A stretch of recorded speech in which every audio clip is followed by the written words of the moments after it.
full house.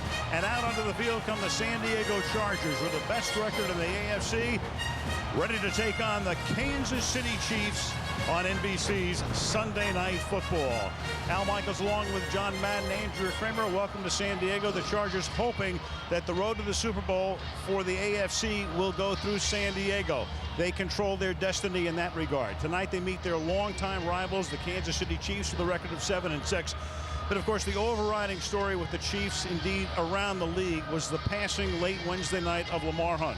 The owner of the team, the founder of the team is the Dallas Texans in 1960, and the creator of the American Football League. And throughout the game tonight, we'll reminisce about the late Lamar Hunt. And John, his team will play his first game since his death. A very important game as they try to secure a wild card position. They are the last team to have beaten the Chargers, who have now won 7 straight. They know the formula for beating San Diego. Now, how do they do that on the road? Well, you know, talking to Herm Edwards about that last night, he said that last time we got 3 turnovers in the first half and made the Chargers play uphill. Now, you would like to do that, but that's going to be a tough thing. I think they're going to have a tough game tonight, but the thing that they have to be able to do is they have to be able to run the ball, and they have to be able to play action, play strong defense. Herm says, we're not going to play conservative in this game. We're going to go after him. He said, we're not only going after him on offense, he said, we're going to go after Phillip Rivers on defense. Could be a high-scoring game. The Chargers lead the league in scoring.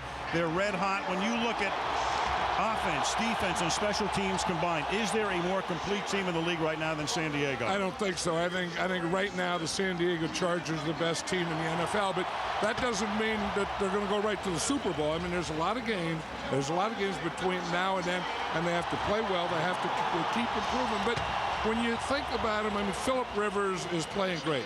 LaDainian Tomlinson, the best player in football. They have a good offensive line. They have Sean Merriman. I mean, they have all the ingredients to be the best team. And I think right now, as we speak, they are the best team in the NFL. A rivalry that goes back to the start of the American Football League. So tonight in San Diego, we'll have LJ. We'll have LT.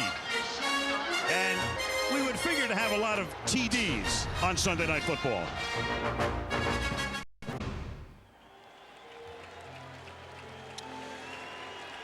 Week 15, Sunday Night Football, Qualcomm Stadium in San Diego. And right now, let's tie in with the public address system. Ladies and gentlemen, the NFL family has lost one of its greatest leaders and a founding father of modern professional sports. His vision helped transform pro football from a regional sport into a national passion. Please join now in a moment of silence in memory of Kansas City Chiefs founder and Pro Football Hall of Famer, Lamar Hunt.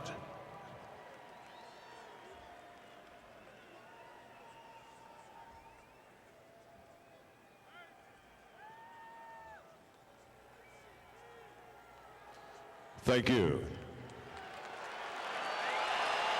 And you saw Marty Schottenheimer, the coach of the Chargers, who of course spent 10 years working for Lamar Hunt as the head coach of the Kansas City Chiefs. Right now, let's go to Andrea Kramer. Andrea. Well, Al, that moment of silence applicable to both teams since both have their ties to Lamar Hunt. Now, on Friday, when we spoke with Marty Schottenheimer, he came to tears when talking about his former boss of 10 seasons. He called him the most caring, unpretentious man he'd ever known. As for the Chiefs, last night, Herm Edwards told his team Lamar Hunt was one of the great sportsmen and he loved to compete. We have to compete in honor of him. We owe that to him. Now, the Chiefs will honor him by wearing an LH decal on the back of their helmets, and they'll also wear Hunt's favorite uniforms, the all-whites. And as you look at the two coaches, Lamar Hunt bringing Marty Schottenheimer to Kansas City in the late 80s, and then Marty brought Herm Edwards to Kansas City. He was on the staff as an assistant coach and also was in the scouting department. And now, of course, Herm, after 5 years with the Jets, is the head coach at Kansas City. Nate Kading to kick off with the San Diego Chargers, hottest team in the league, haven't lost since late October, to Kansas City at Arrowhead, 30-27 on a 53-yard field goal with 6 seconds left in the game. And away we go from Southern California. Dante Hall from the 12 and he gets stood up and tackled at the 32-yard line by Carlos Polk as we take a look at the Chiefs offense. Trent Green, Indiana University. Larry Johnson, Penn State. Chris Wilson, University of Pittsburgh. Eddie Kennison, Louisiana State University. Sammy Parker, University of Oregon. Aitorne Gonzalez, University of California, okay? Jordan Black, Notre Dame. Bron Waters, University of North Texas. Casey Wigman, Iowa. Will Shields, University of Nebraska. John Welborn, Go Bears. Tony Gonzalez, okay. From the 32-yard line on first down, this is Larry Johnson. He and LaDainian Tomlinson and Frank Gore all battling for the NFL rushing title. Larry Johnson, #1 pick out of Penn State, and he had to bide his time on the bench, John, as we all recall, because Priest Holmes was a fixture in the backfield. Yeah, and that was a tough thing for Larry Johnson too, to be a #1 draft choice, go to Kansas City, have Priest Holmes there, not playing, and then for a while he was kind of ignored, and it was an uphill battle for Larry Johnson, but when he finally got in there, he showed him. And Trent Green gets sacked. The pump fake, and then through the middle comes Randall Godfrey. The Charger linebackers are terrific. Normally from the outside, you'll get Sean Merriman and Sean Phillips. This time from the inside, the ex-Cowboy Randall Godfrey. Yeah, and that's where they can get you. You think we have to fan out, we have to take care of those linebackers on the outside. You look outside, and boom, here comes Randall Godfrey right up the middle. And that is where you want to rush Trent Green. 30 sacks from the Charger linebackers alone this year, about 2 per game. Third down and 13 now. Green again, this time able to hang in the pocket. The pass is short. It's caught by Gonzalez, and he will go nowhere. He's ridden back by Drayton Florence. So a quick 3 and out, and San Diego will get the ball. Doesn't this San Diego defense look fired up? I mean, there's a couple of guys that they're going to go after. One is Larry Johnson. They have to stop him. 2 is Tony Gonzalez. And we just saw him do that on the series. Dustin Colquitt, whose father punted for the Pittsburgh Steelers and has a couple of Super Bowl rings from the 70s. Eric Parker will run it back for the Chargers. A quick 3 and out. Colquitt sends it into the night sky. Parker from the 31-yard line looking for a block, swings to the outside, breaks a tackle, flag is down, and he's out of bounds at the 40-yard line. But almost always a flag when a guy comes across the field like that will be on the return team. Jeff Triplett is the referee tonight.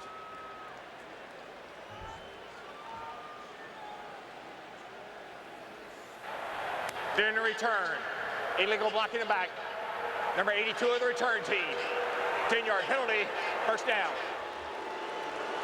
Greg Camarillo up to date now, including today's action in the AFC. Chargers would go to 12-2 with a win. The Ravens are next. Then the Colts play tomorrow night. They'll take on Cincinnati. Pats won big today over Houston. They are 10-4. If the Chargers were to lose and they were 11-3, the Ravens would own the tiebreak, because earlier this season in Baltimore, the Ravens came from behind at the end and won the game, so they would win the head-to-head tiebreak. This is what the Chargers do all the time. They'll give you formation, then they'll shift to another formation, and then they'll motion. Both teams are doing that. And they give it to Tomlinson, who cuts it back, and LaDainian Tomlinson out to the 39-yard line. So after Kansas City goes 3 and out, they give it to 21 on the other end, and it's a 13-yard gain on San Diego's first play from scrimmage. If you're a kid and you want to see how you cut back, watch this one. Start there, press the hole, get up into the hole, and then plant that outside foot, cut off it, and go back the other direction. Watch this. He comes up here. You don't make your cut yet. Get it up into the hole right there, right to your tackle, and then cut off that block. There's some guys, they'll get the ball and they'll make up their mind they're going to cut, and they cut too soon, and that is easy for the defense to react to. Now take the ball to the hole. They split him to the left this time, and the pass is thrown behind the intended receiver, Eric Parker. It'll be second down. Let's take a look at the San Diego offense. Phillip Rivers, NC State. LaDainian Tomlinson, TCU. Lorenzo Neal, Fresno State. Vincent Jackson, Northern Colorado. Eric Parker, Joliet Township High School. Antonio Gates, Detroit Central High School. Marcus McNeil, Auburn. Chris Dillman, Indiana. Nick Hardwick, Purdue. Mike Goff, Iowa. Shane Olivier, The Ohio State University. Marcus McNeil, what a story he is. Rookie, second-round pick out of Auburn, has made every start this season, has not had one holding call this year. Tomlinson up to the 43 behind Neal. Let's take a look at the Kansas City defense. Tamba Hali, Penn State University. Ron Edwards, Texas A&M. James C. Reed, Iowa State. Jared Allen, homeschooled. Thanks, Bob. Derek Johnson, Texas. Kaviga Mitchell, South Florida. Kendrell Bell, University of Georgia. Ty Law, Aliquippa, Pennsylvania. Sammy Knight, USC. Greg Wesley, Arkansas Pine Bluff. Pat Surtain, Southern Miss. For the record, after his homeschooling, Jared Allen went to Idaho State. 3rd down and 6. That's the first time we've had one of those from the 43-yard line. And that pass is high, intended for Antonio Gates, the tight end. So after Tomlinson gets 13 on their first play from scrimmage, San Diego will now punt. You know, and you talk about Jared Allen and his homeschooling. This is going to be a good matchup. We're talking about McNeil, the rookie left tackle. He's going to be blocking Jared Allen all day. That time he did a pretty good job. He got his helmet knocked right off in the process, but that's the thing. The tackle has to stay between the defensive lineman and the quarterback. Uh-oh. And they run a fake. Instead of Cyphers punting, this is Michael Turner, who is Tomlinson's backup, and he has a first down to the 31. Well, Marty Ball died. It died in Baltimore the day they lost to the Ravens in September. And since then, it is long gone. It is more like Air Coryell plus. Yeah, and here's the up back. It's Michael Turner. Here's your punter, and they think it's going to be a punt formation, but they just snap it right to Michael Turner, and he just takes off on a sweep around the right end. What a player this guy is. I mean, we all know about LaDainian Tomlinson, but his backup could start for over half the teams in the NFL. And Mike, next year, he'll look around. David Binn with his snapping. David Binn has played more games than anybody in the history of this franchise, and you get a whistle before the snap here. San Diego, they're first. I hope so. They had a water boy running out on the field. Everybody but Phillip Rivers knew it. Timeout. You and us. Aerial coverage tonight being brought to you by Sirius Satellite Radio. Down into Qualcomm Stadium after San Diego took a timeout. Marty Schottenheimer actually called it from the sideline. This drive resumes from the 32-yard line. Tomlinson swinging to the outside, cuts it back, stiff arm, first down. You know, he uses everything. You know, he uses his feet to to make those cuts, to make those moves. He uses his shoulder to dip, and then here, watch the straight arm. And he uses that shoulder, gets that hand to make a move, and then takes that right hand out and uses it as straight arm. But this guy is something special. You know, when you're just watching him, you know that you're watching something special. I mean, there's average players don't make those kinds of moves. Only great players make those kinds of moves. And we haven't even begun to talk about all of the records he has set, and all of the records he will set, and all of the records he is obliterating as Michael Turner takes the ball to the 15-yard line. The next one he has a chance to break, and this is huge because it has stood since 1960. Go back to Paul Hornung in a 12-game season. Hornung was also the place kicker for the Packers, so he had 15 touchdowns, 15 field goals, 41 extra points. Tomlinson with 29 touchdowns, already a record, breaking Sean Alexander's mark, which stood for just a year, and 3 games to play. Don't you feel that he's going to break that record on this drive? I do. Maybe here. Inside the 10. Maybe here. Touchdown. You get the feeling almost any time he touches the ball. And, you know, we talk about what a great player he is and a great runner. I think the closer you get to the goal line, he even gets better. I mean, he just smells it. I mean, this looks like a man just playing in the parking lot with boys. I mean, not only do they not tackle him, no one touches him. And he makes those moves to get the guys out of position. I mean, here he starts left, he's going to go right. I mean, more defensive players will pull groin muscles trying to tackle him than anyone in the league. It's almost like they're admiring a painting. 30 touchdowns.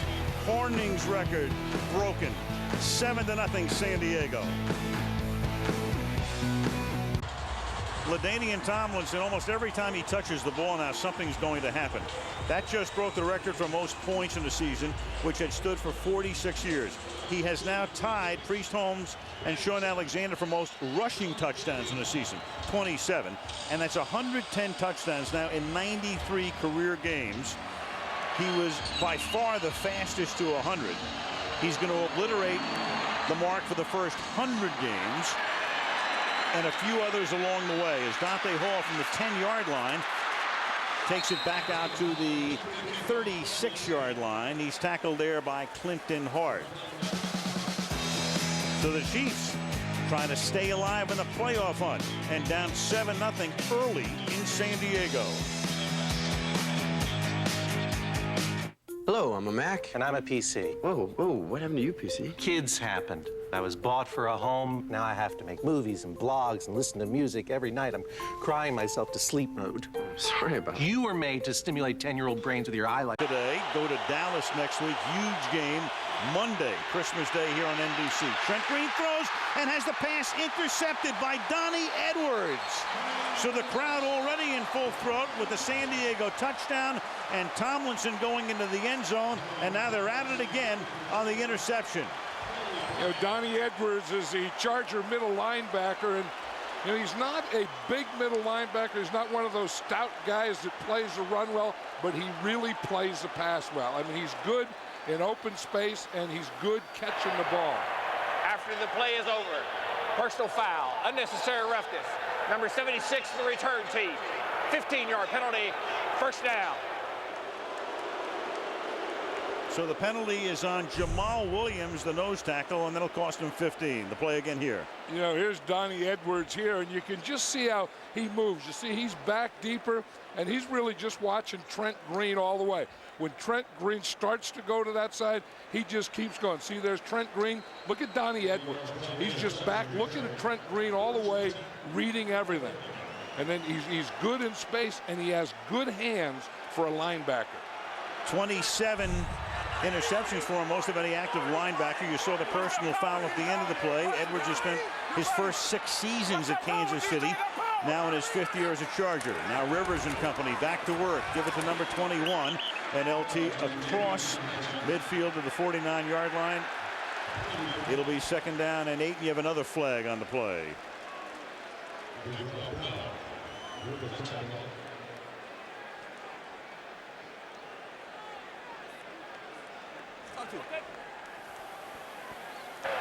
After the play is over, personal foul, unnecessary roughness. Number 92, the defense. 15-yard penalty, first down. That's the defensive tackle, James Reed. And Herm Edwards, of course, is known for putting teams on the field that get very few penalties, so he looks on with astonishment. And you see 92 Reed right there. The play was over, and he kept bringing Tomlinson back. Watch him. You know, Tomlinson is going to jump on someone. I'm surprised that some of his offensive linemen didn't kind of bury Reed down there. I know you don't want to retaliate, but we're talking about LaDainian Tomlinson here. Rivers steps up, and then the pass is caught by Neal, who fumbles it, and Derek Johnson is there to recover, but they're going to say no catch. No catch. The whistle not blowing. The Chiefs are going to contend that they recovered it, and the call on the field is no catch. But this is something that can be reviewed.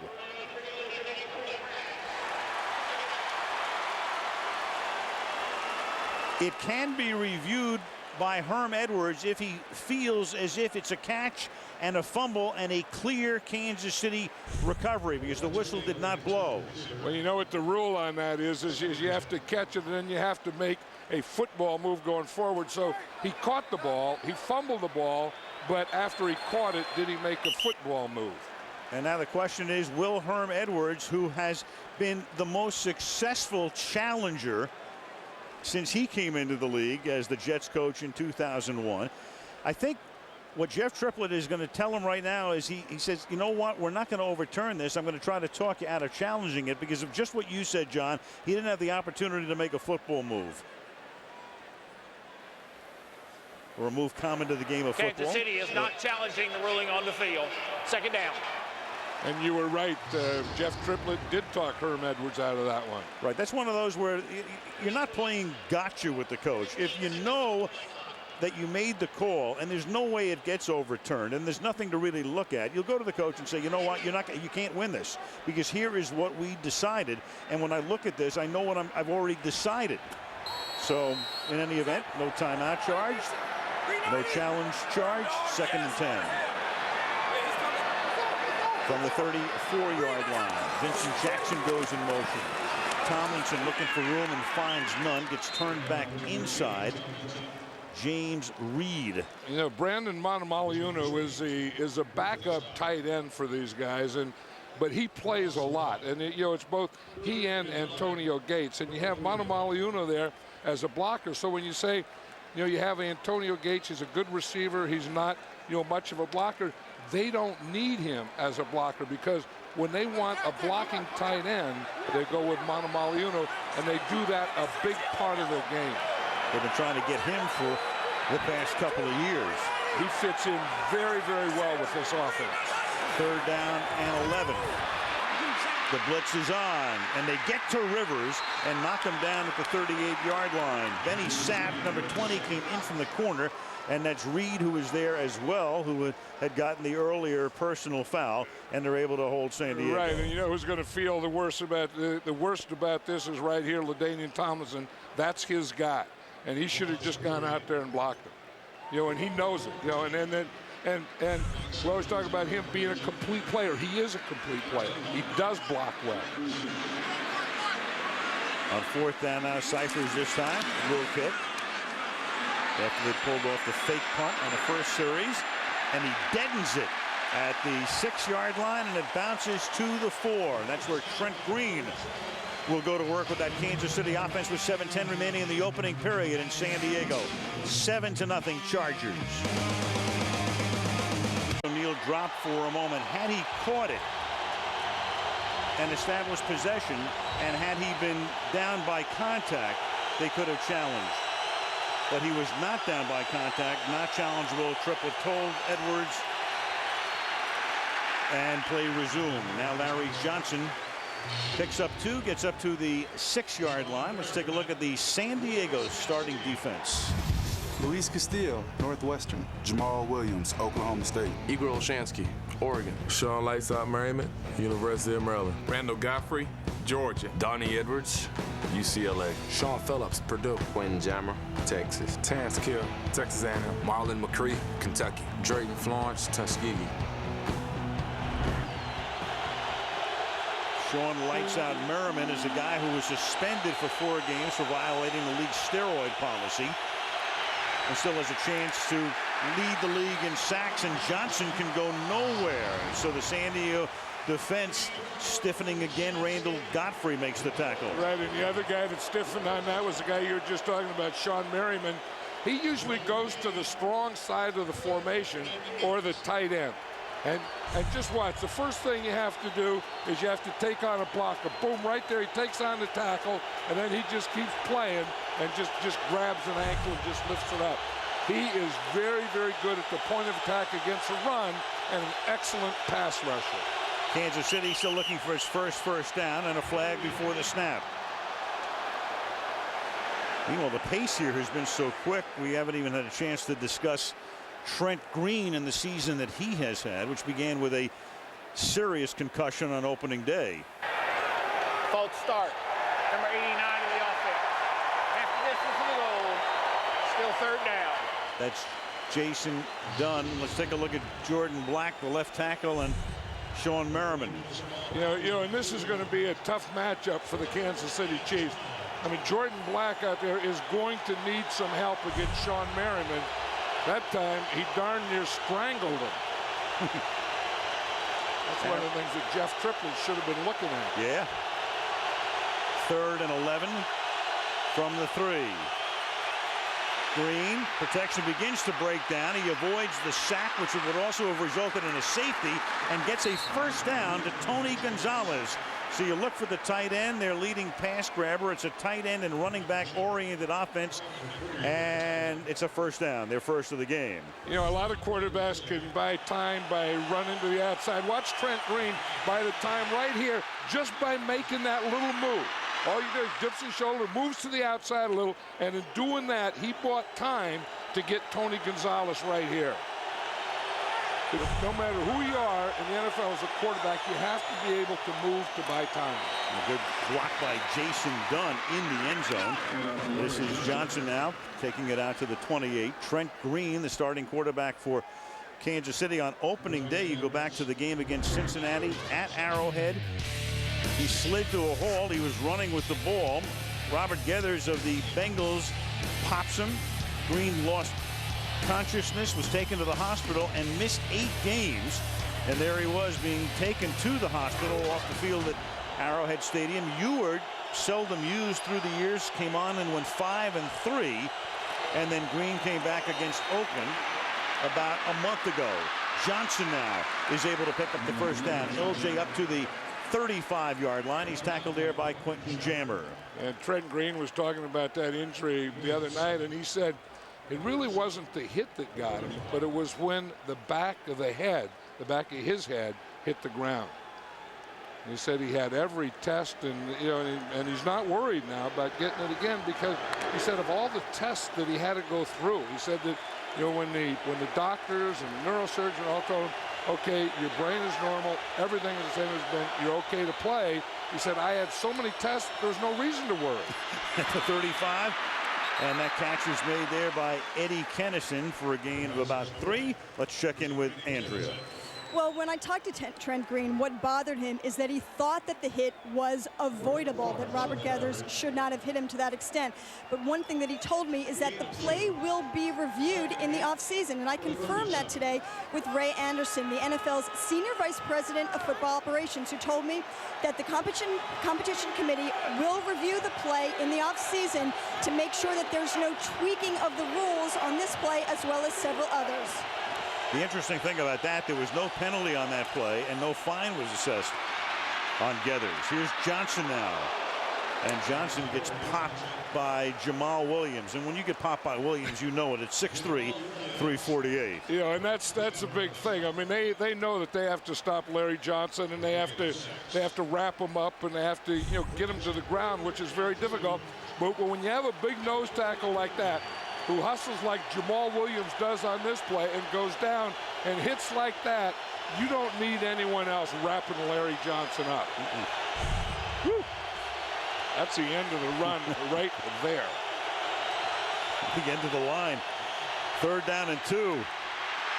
Green, and he will run for the first down as Green gets across the 45 to the 46-yard line. He's tackled there by Luis Castillo. So faced with 3rd and long in the shadow of their own end zone, they've moved the ball out to nearly midfield. You know, and Trent Green isn't a movement quarterback. He's kind of a static guy who's always in the pocket. But on this drive, he made 2 big plays with his legs. That first one where he moved a little and hit Tony Gonzalez for the first down, and then that one running for the first down.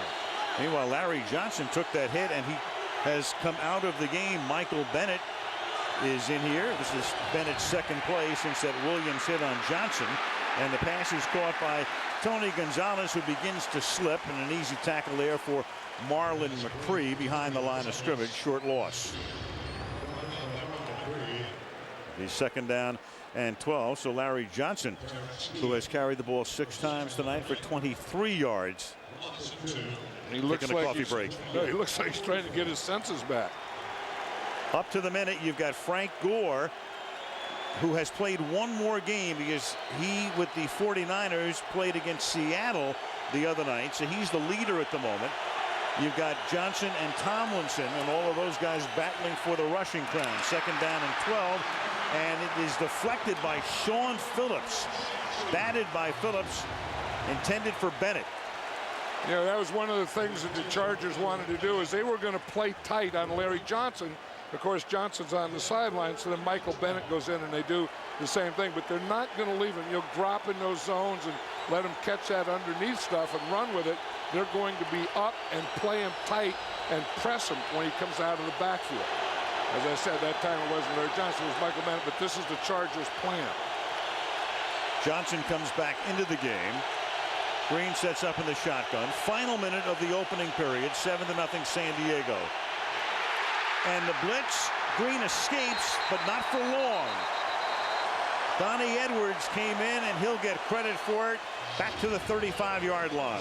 Yeah, I think the Chiefs are so worried about those outside rushers that it's the guys coming right up the middle. Remember earlier it was Randall Godfrey. This time it's going to be Donnie Edwards, and you're just going to see him come right up the middle. Again, they're fanning to the outside. They're worried about those two outside rush linebackers, and they're forgetting about the two inside guys when they rush. Wade Phillips, the defensive coordinator, with his bag of tricks tonight. Dustin Colquitt to do the punting.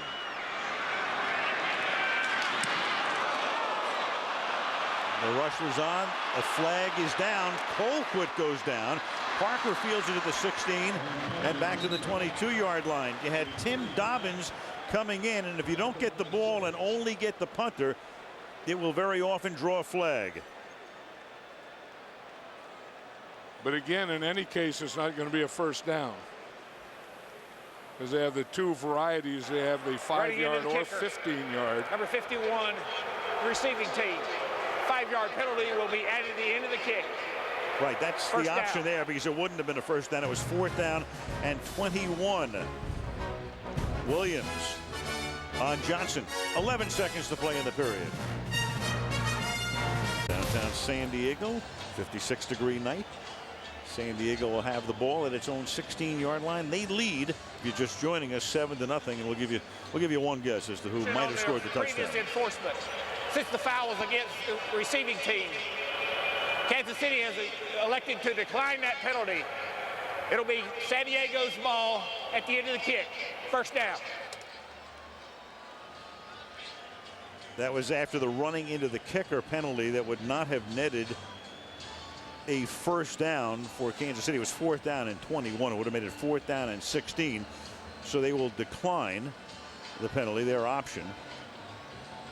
And San Diego will begin this drive from we think the 16-yard line is where they have the ball. There's a little bit of an officials conference going on the far side.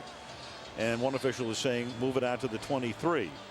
We found out when they're moving the ball right now. Yep. When we've had Jeff Triplett as referee over the years, a lot of these types of things happen. They have. And they will continue. Philip Rivers hasn't completed his first pass yet. I think that's one of the things, I mean, they know they've established that they can run the ball, that LaDainian Tomlinson is something. I think on this drive, I'm not saying on this play, but I think they have to get Philip Rivers in some kind of rhythm and get his first completion. From the 23-yard line to begin this drive, Tomlinson swinging to the outside. He'll take it up to the 27, and that will take us to the end of the first quarter. With the score, the San Diego Chargers 7, the Kansas City Chiefs nothing. Sunday Night Football resumes after these messages.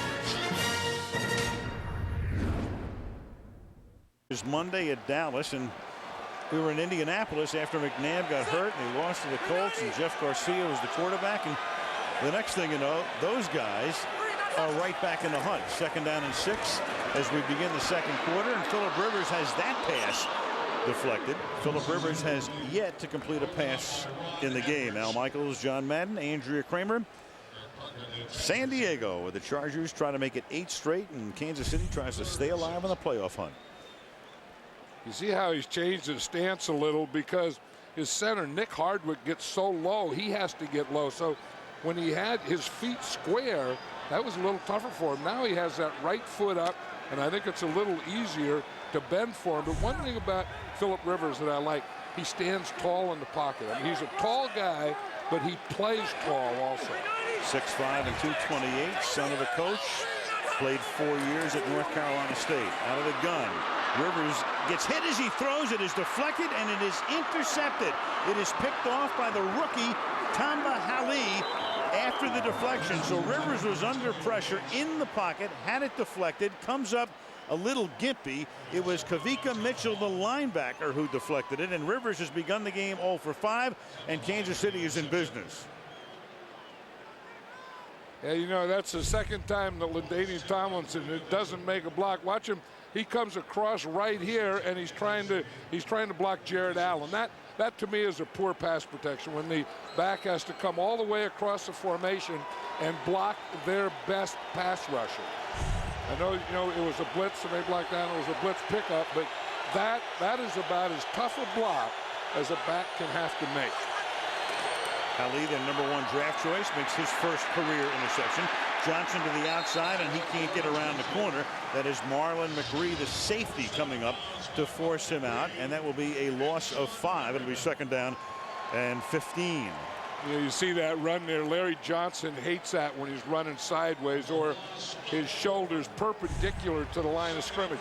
He wants to get him square, and when he can't get him square, he said he's not the same guy. He hates whenever he has to run that way. See how his shoulders are not square? He never did get him turned up, and as a result, he didn't gain any yards. A moment ago, you saw Rivers on the bench. He was stretching out his leg. He came off limping. Slight limp. That's Tony Gonzalez making the catch to the 31-yard line. So they look at Rivers. Their backup quarterback is the ex-Titan, Billy Volek. And then you've got a #3 quarterback who they love in the future, Charlie Whitehurst. I think Jared Allen got him pretty good. I mean, he kind of got, you know, twisted as he was going down. I mean, Jared Allen was coming from that side and going down at the same time, and that's how he got Phillip Rivers. 3rd down and 5 from the 31-yard line.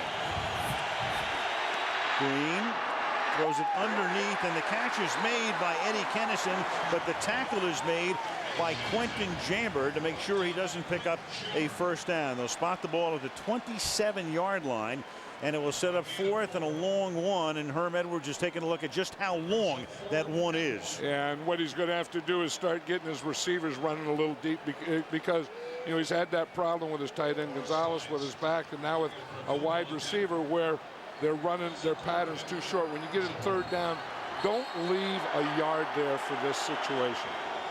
And there's a timeout by San Diego before what will be a 45-yard field goal attempt by Tynes. 7-0 Chargers.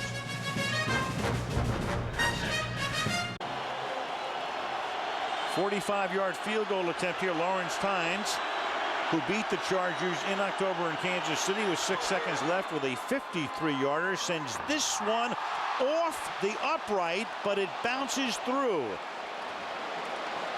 Got the carom, and Kansas City is on the board. Yeah, usually when you get a doink, you don't get a 3.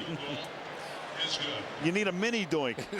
There you got a doink, but it's an inside doink. You can get a square doink, an outside doink, or an inside doink. When you get an inside doink like that, you get 3 points. Way up on the upright. That's one way to do it. I mean, a normal guy wouldn't try it that way, you know, but that's, Tynes says, well, he's so I'll try that one. Sure. Yeah. So that makes it 7-3 after the interception. Larry Johnson taking a little bit of a rest. And one thing about Johnson, when you've got a couple of guys like Johnson and Tomlinson in the game, you know, one very carefully observes the other. Larry Johnson telling us yesterday that one of the first things he'll ask their public relations people after a Chiefs game is, how did LaDainian do today? What were his numbers? What was his longest run? Right, and then he says when he plays against him, of course the Chargers and the Chiefs play twice every year. He said he's one of the few backs that he will watch. He said he'll put himself in position on the bench on the sideline to watch LaDainian Tomlinson to see what he sees and his moves. Turner from the 1-yard line, and Tomlinson's backup takes it out to the 31. Charger offense comes back. We go to Andrea. Well, what you guys are talking about with Larry Johnson toward LaDainian Tomlinson, it's the same with Tomlinson. He told me that he always likes to keep an eye on Larry Johnson to see how he's doing as well. He views him as his biggest competitor individually in the league. So I was watching him on the sidelines, and he's sitting there between Michael Turner and Lorenzo Neal, and even though he's checking on formations and things like that on the Polaroids, he keeps sneaking a look up to the Jumbotron to see how Larry Johnson is doing. And here's Tomlinson now. LaDainian with 7 carries for 48 yards, his 30th touchdown of the season. Rivers back to throw, and that is caught out at the 48-yard line by Vincent Jackson. Jackson, second-year guy out of Northern Colorado. They love big receivers here, and Jackson fits that bill. He is 6'5" at 241. Well, you know, they like him for 2 reasons. One, he's a big receiver, which gives him a big target, but he's also a very good blocker. And the way defenses are playing now, when you have a runner like LaDainian Tomlinson, it is important to have a blocker as an outside receiver. We see how this guy can catch, but he's equally as good as the blocker. That was Rivers' first completion of the night, and here is his second as Tomlinson takes it out in the flat, and Ty Law escorts him out of bounds and then says, nope, nope, nothing against the law. Well, that's the guilt sign. You know, right. when you do that, that means that whatever someone thinks you did, you did. When you raise your hands like that, raise your hands, palms out. I did it. Law has been around long enough, 11 years, to know how to pull that off without drawing a flag. And he's a classic guy. I mean, he knows it's Tomlinson, and he knows that once he's out of bounds, he's not going to do anything stupid. Second down and 5. And this is Gates. And Gates makes his first catch of the night and gets pummeled back after he reaches the 40. So Rivers had not completed a pass for about the first 18 minutes of the game, and now 3 consecutive passes.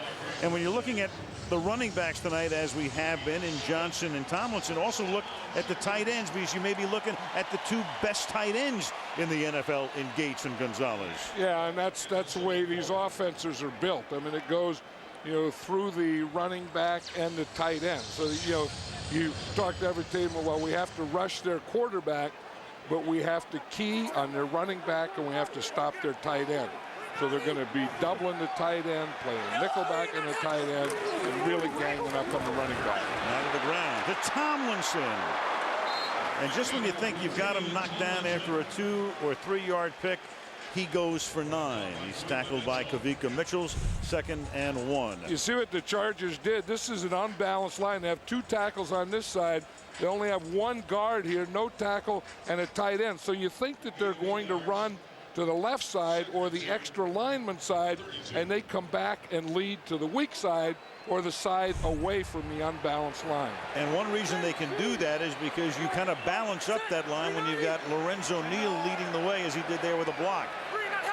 2nd down and 2, and here is Neal, and his reward is an occasional carry, and Lorenzo takes it to the 26-yard line.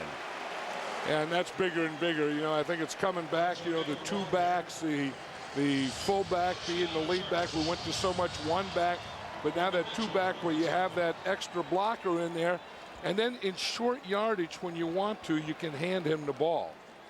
If you forget about a guy like that, because you've got Tomlinson, Rivers having a great year. You've got Gates. You've got the 2 receivers, McCardell and Parker, on the outside. You've got other guys like Floyd and Vincent Jackson.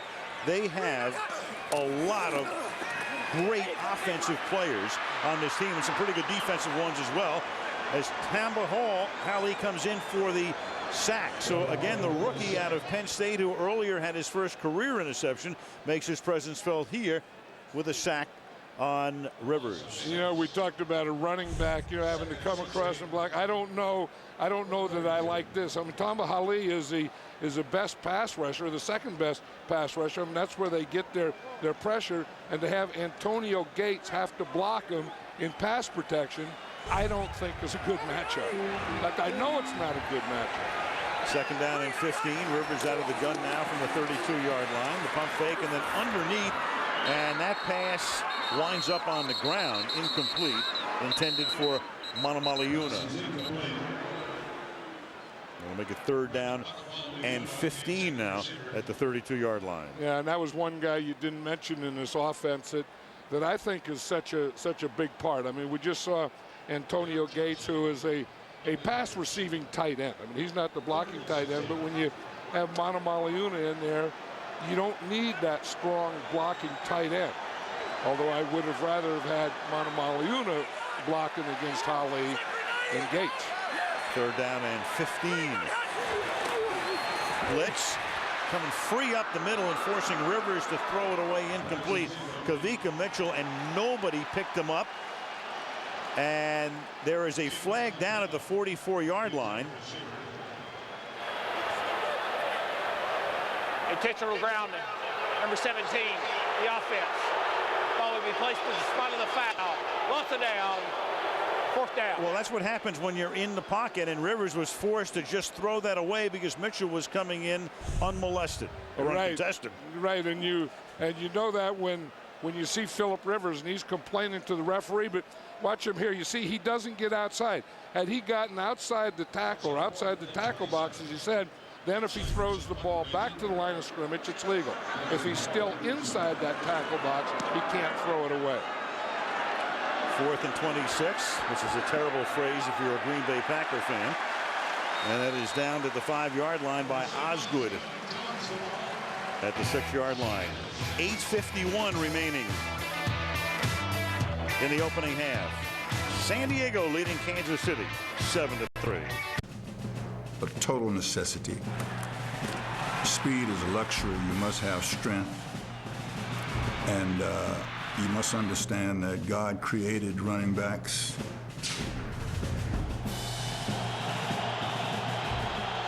And that was maybe the best one ever created. Jim Brown talking about Johnson, Tomlinson.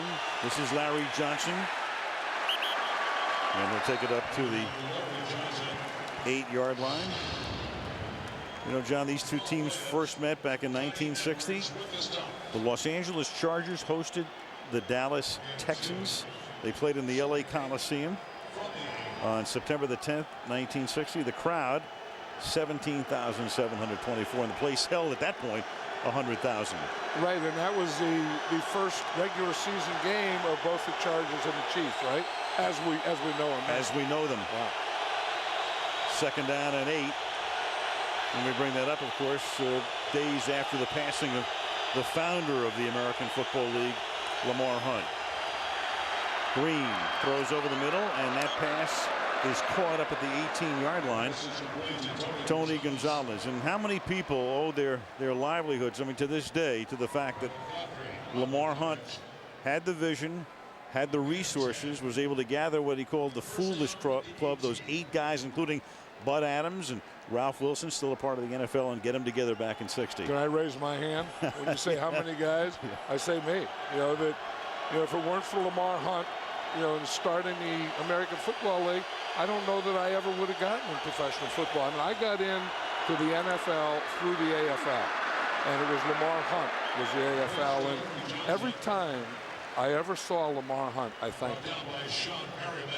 And the last time I saw him was at the Hall of Fame this year. I mean, this guy was a gentleman and a great man. And one of the things that he did when he helped facilitate the merger, which took place in 1970, is the NFL absorbed all of the AFL teams. It's not like when the NBA absorbed some of the ABA teams and the NHL absorbed some of the WHA teams. They took the whole league. Yeah, because they were scared to death. I mean, the AFL was coming and raiding their players and getting them to come to the NFL. And the pass outside to Dante Hall.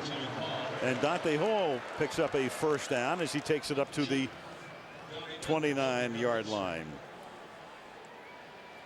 You know, the Chief offense is a different offense now. You know, Herm Edwards came, Mike Solari is the offensive coordinator, and Herm said, yeah, you had great offensive numbers here. You did all these things, but how many games did you win? You know, how many championships did you win? You didn't win any. You know, let's change this thing. And, you know, don't blame the defense for everything. So now they're more ball control, they're more run the ball, and they're more defense. And this is Kennison. And Eddie Kennison takes it out to the 43. So a nice, crisp beginning to the drive here. Funny how things come full circle, you look at Mike Solari, who's been the offensive line coach. Al Saunders was the offensive coordinator over the last several years. He went to Washington, and Dick Vermeil retired, and that opened it up for Herm. Solari and Edwards were teammates in the 70s at San Diego State. Yeah, right here in San Diego, and then they come back, and all these years later, Herm is the head coach, and Mike is the offensive coordinator. When you get an offensive line coach as a coordinator, protection is going to come first. And Green goes down because from behind, Sean Phillips was able to get him by the leg, and then the other Sean, Merriman, comes in to finish him off. The two Seans from the outside. Yep, and that's where they're so good. You know, you say, do they have everything? You know, they have these pass rushers coming from both ends. I mean, here you see Sean Phillips again, the lineman trying to get out there. You see Larry Johnson tries to chip. Sean Phillips goes right through both of them. You know, Marty Schottenheimer was saying about Sean Phillips the other day that he has the quickest first step that he's ever seen. So he's a lot like Derek Thomas was. 2nd and 16, and that is tipped in the air and incomplete, and that is Sean Phillips, who had that quick first step exhibited right there. 3rd-year player out of Purdue, 4th-round pick in 04. Merriman on the other side was their #1 pick out of Maryland last year. You know, and Sean Phillips, we talk about that quick first step. The other thing is he gets his hands on a lot of footballs. I mean, that is a heck of a reaction when you're rushing, then you see the quarterback put the ball up and it starts to come out and your hands go up with it. Sean and Sean, 3rd down and 16. Green breaks out of the pocket, and then the pass is incomplete. Intended for Tony Gonzalez. Jacques Césaire losing his helmet on the play. Yeah, the Chargers were a nickel in that, and then Antonio Cromartie, number 25, is a nickelback when he comes in, and you can see that, you know, that they're playing man-to-man, and they want to get all their coverage on Tony Gonzalez. I mean, everything is going to be, they want to have him inside, outside. Dustin Colquitt to punt. Snap is a little errant, but he's able to haul it down, get the kick away. Fielded 16-yard line, Eric Parker. Flag is down, so whatever happens here, you can forget about it. And a flag comes down at the end of the play as well. In fact, there are 4 flags on the field. 4. That'll make the referee laugh. Us too. I mean, there are only 7 officials, so only 3 guys didn't throw flags. Right, and the 3 that were down were in a bunch, or 3 of the 4 were in a bunch. Now they have to spread them out and give them back to each other. So 2 fouls on the play. Personal foul, unnecessary roughness. Number 52 of the return team. That penalty is declined. Illegal blocking back. Number 28 of the return team. That penalty is accepted. 10 yards, first down. Carlos Polk and Steve Gregory. But San Diego will get the ball back, leading 7-3, 4.5 to go in the half. San Diego, 4.5 to go. You can look at Rivers' numbers. Those 3 completions were successive.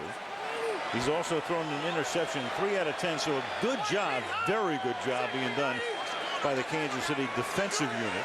The Chargers have an unbalanced line to the left now. Let's see which way Neal goes here from the 12. He stays in the block, and Rivers is going to go deep, and the coverage is very good. Eric Parker, the intended receiver, and the 10-year veteran Sammy Knight is there to cover on the play. And John, for years with Vermeil at the helm, the offense was tremendous, and Al Saunders and Kansas City would score a lot of points, but what has really done them in over the past few years has been their defense. They're right, and then they brought Herm Edwards in, and he's a head coach with a defensive background, and with being at Kansas City, being at Tampa, being the head coach of the Jets, and he was going to improve this defense, and he really has. And tonight their pressure is giving the Chargers offense some problems. The Chargers are having pass protection problems.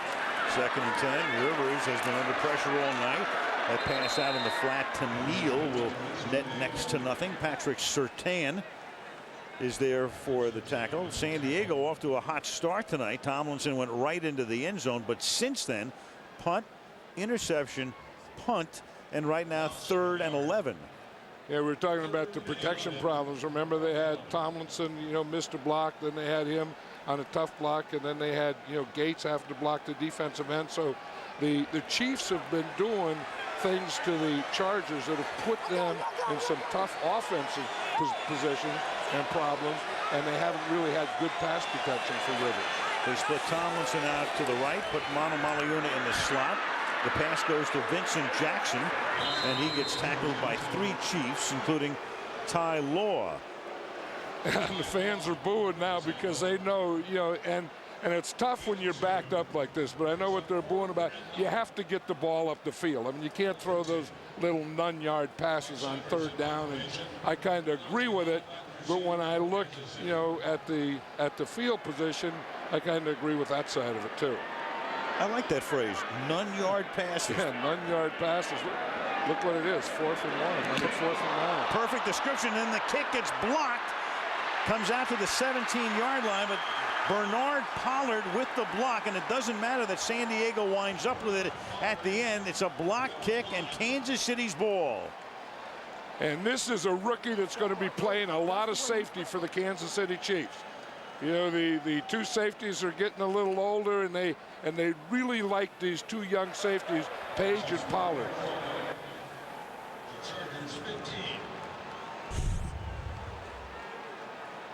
Here's Pollard right here, number 49. I mean, he just gets a push on the blocker and then gets his hand on the ball. Watch him here, coming from the left side. Touched the ball beyond the line of scrimmage. Recovered by San Diego. Therefore, it is 1st and 10, San Diego. Well, they have changed the ruling on the field. We've caught the end of Triplett's discussion there. Let's take a look at this. Let's go back and look at the play again. Recovered by the Chargers is what Triplett says. All right, now there it's touched by the Chiefs, picked up by the Chargers.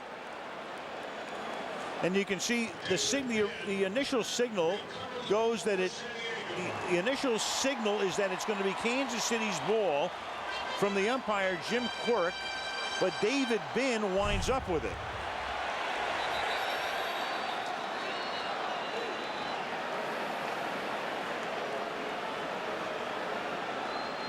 And timeout called here by Herm Edwards, who wants a clarification of that rule.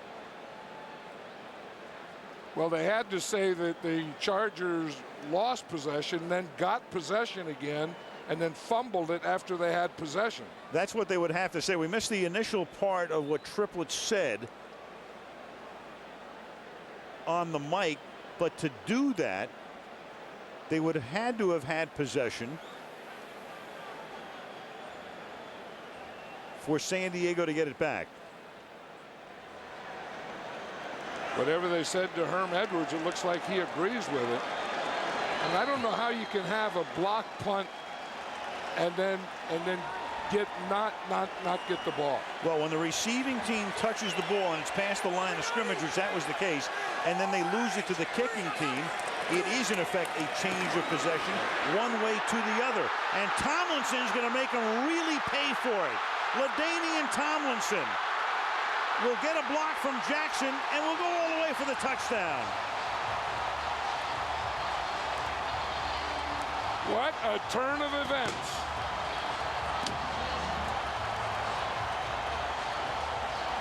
And for Herm Edwards, he can only think what a revolting development this is.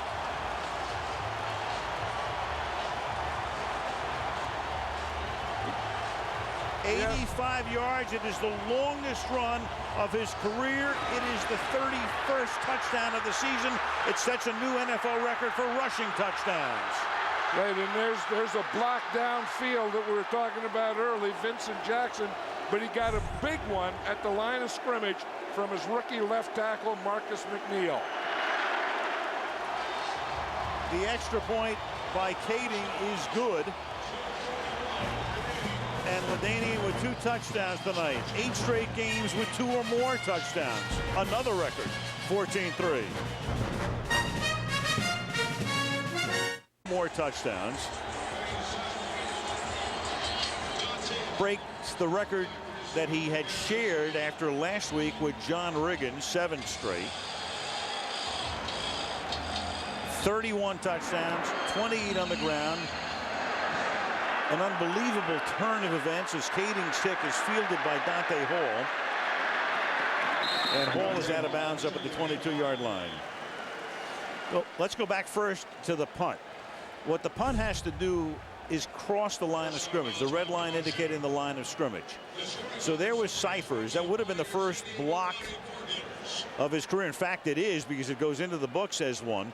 But then Derrick Ross, number 39, touches the ball. Once he does, then the kicking team can recover, which David Binn does right there. And initially the umpire had signaled that it was Kansas City's ball, not realizing that the ball at that point had crossed the line of scrimmage. Yeah, and then once it crosses the line of scrimmage, it becomes a regular punt.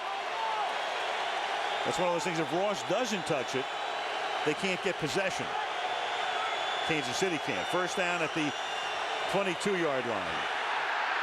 And that pass is incomplete, and that was Stephen Cooper, who did a good job filling in last week when Phillips was hurt, putting the pressure on.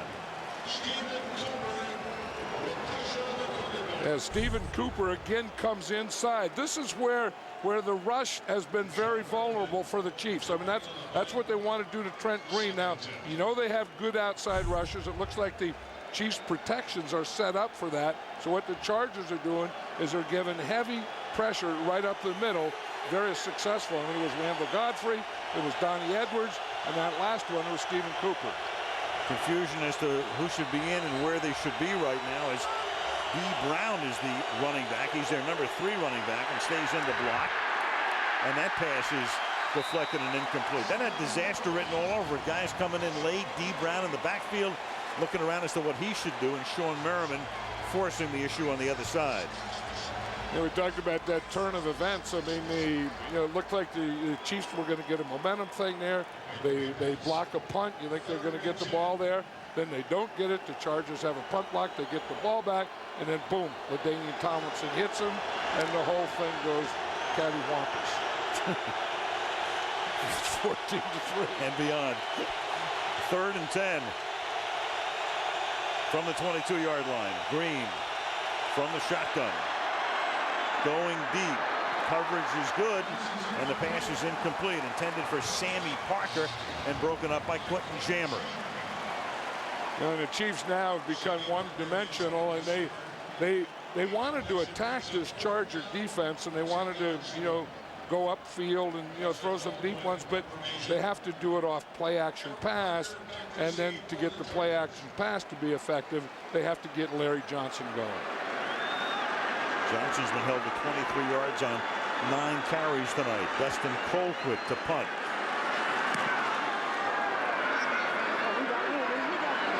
Fair catch called for. Eric Parker at the 28-yard line with 2 minutes and 14 seconds remaining in the half, and San Diego with 1 timeout remaining plus the 2-minute warning.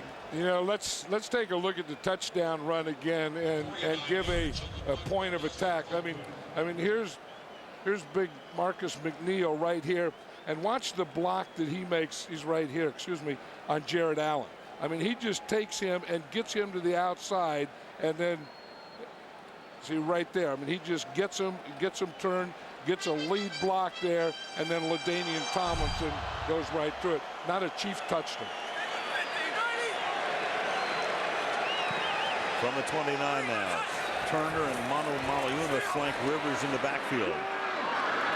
And the pass is incomplete, intended for Eric Parker. He's blanketed on the play by Patrick Surtain. 2nd down and 10. The veteran Chiefs secondary, you got Surtain in his 9th year. A lot of those with Miami. Ty Law, the longtime New England Patriot, in his 12th season. Sammy Knight Played a lot with the Dolphins in his 10th year. And Greg Wesley, who's been with the Chiefs since he was drafted out of college in 2000 in his 7th season. And they have two young safeties, Jared Page, 44, Bernard Pollard, 49, who blocked that punt, who they really like and are going to be the heir apparents. And whether that is this year or next season, you don't know. But number 73 of the offense. 5-yard penalty, still second down. Marcus McNeil talked about the fact this year no holding penalties against him. That's the 4th false start. Yeah, it was funny. Remember the Chargers started this year and they were very conservative offensively, and everyone thought it was Phillip Rivers, and it probably was. But when you talk to offensive coordinator Cam Cameron, he says, you know, I had a rookie left tackle too, and he said I didn't know him and I was worried about him. I'm not worried about either one of them anymore. Little screen goes awry, and it will be 3rd down and 15. Cam Cameron is the offensive coordinator, and he might have been the happiest guy around when we came in here for that Pittsburgh game after they'd gotten very conservative at Baltimore, lost the game at the end, low-scoring game. They began to open it up that night against Pittsburgh, and since then, well, one of the reasons they're leading the league in scoring is from that Pittsburgh game on. I mean, they're just putting up 30, 40 points per game. I think everyone has to remember, though, that Phillip Rivers is still a first-year starting quarterback. You know, and having said that, I think he's doing real well. But 5-yard penalty, still 3rd down. But he's going to have some bumps in the road. I mean, you know, that he's going to get into these games at the end of the season, you know, see some things he hasn't seen, get into the playoffs, see some things he hasn't seen, and, you know, places he hasn't been. And you know, I know he's doing real well, and I think he's going to continue to do real well, but I don't really think he's all the way there yet. Well, the bump in the road is tonight, 5 of 15 for 31 yards. But when you have a shock absorber like LaDainian Tomlinson, that'll make the ride a lot smoother. And that pass is caught by Parker, but short of the 1st down. And we come to the 2-minute warning. It'll be 4th down and 4 when we come back with 1:57 to the half. San Diego by 11. With the Toyota halftime show, the playoff picture will come into focus for you. Bears won a wild one today. They clinch home field advantage throughout the NFC playoffs, and of course the Chargers are trying to do just that in the AFC. 4th down, the punt here by Cyphers, and the Chiefs will let this one bounce. Going back to that block kick, which was so big. Derek Ross, you know, it's a funny thing. You put a lot of rookies on special teams. Ross is a rookie. And in a way, you know the rules. You're supposed to know them. But in that particular case, he saw that loose ball. It's just past the line of scrimmage, because if Ross doesn't touch it, then the Chargers can't recover. And, of course, that's the key play of the game right now. Yeah, and that's a tough one down there, because even though you're a rookie, I would think a veteran would do the same thing, because you see it and it's all reaction. I mean, the ball, it goes boom, and then, you know, it's blocked and it's going, and you jump on it, and you're always taught to jump in the ball, figure out the rules later. From the 36-yard line, it's a good way to put it. Green. Nothing happening downfield, so he'll step out of bounds. Kansas City with all of its timeouts. Little recap if you're just joining us tonight. Trent Green, 9 out of 16. For 69 yards, the 1 pick. Phillip Rivers, he's had better days and nights than this one. Larry Johnson, they've been able to bottle him up. But the story of the game, right there. 141, 2 TDs, 85-yard burst after the would-be block punt, and it's 14-3. 2nd and 11. Green turning his shoulders to get out of trouble, then throwing downfield, tip and incomplete. Eddie Kennison, the intended receiver. Quentin Jammer right there with him. 3rd and 11 upcoming. Yeah, good block that time by Larry Johnson, but that's a good defense by the Chargers. I mean, they're really plastering these receivers. I mean, anytime a ball is thrown, there's someone there, and you know, and they're playing everything tight. You know, they drop off, and instead of letting them, you know, have anything in front of them, once a quarterback gets ready to throw, they're plastering or getting on the receivers. The San Diego defense very, very well. 3rd and 11 from the 35. Green has time that time. Tipped and caught. Big break for the Chiefs. Sammy Parker able to haul it in after Drayton Florence got a hand on it and couldn't corral it. And that's 26 yards on a 3rd and 11, and Kansas City takes a timeout. 1:20 to the half. 14-3 Chargers.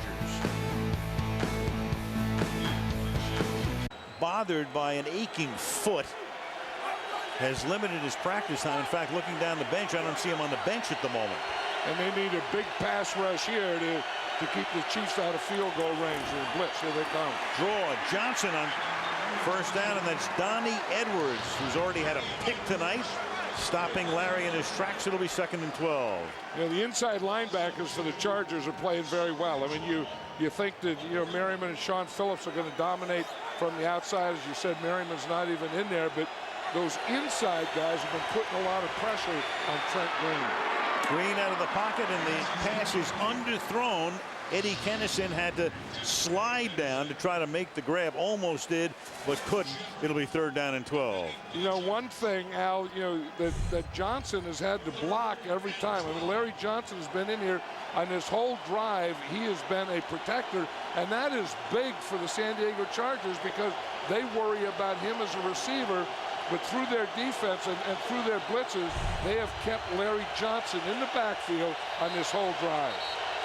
Green had just converted a 3rd and 11, and now San Diego is going to take a timeout. Their last, prior to a 3rd and 12 when we come back.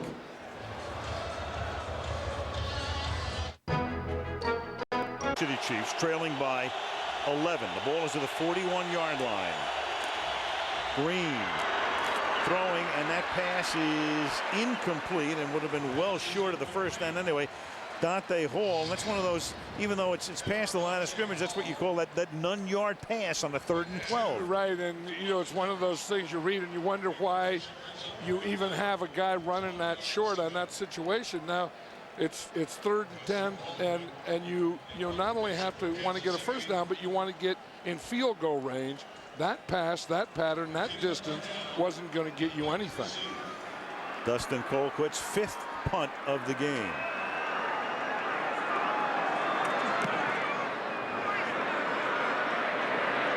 Fair catch called for, and then letting it bounce and downing it inside the 5 are the Chiefs. That was Keenan McCardell trying to fake out the Chiefs special teams unit. Bernard Pollard downs it at the 2-yard line. LaDainian Tomlinson got it started early on. He's run for 2 touchdowns. He's carried 9 times for 141 yards. And then, of course, this was the turnaround play. It would have been 7-3, and the Chiefs would have had the ball deep in San Diego territory. But after Ross touched the punt, Chargers came up with it, and on the next play, 85 yards. And there it is, up to the 2nd. LaDainian Tomlinson leading the league in rushing. You know, isn't something when he makes those long runs, you usually expect some missed tackles. He wasn't even touched. Nope. And, you know, part of it was some good blocks, and the other part of it was some very good moves by him. Kansas City is going to take a timeout here after a kneel down by Rivers.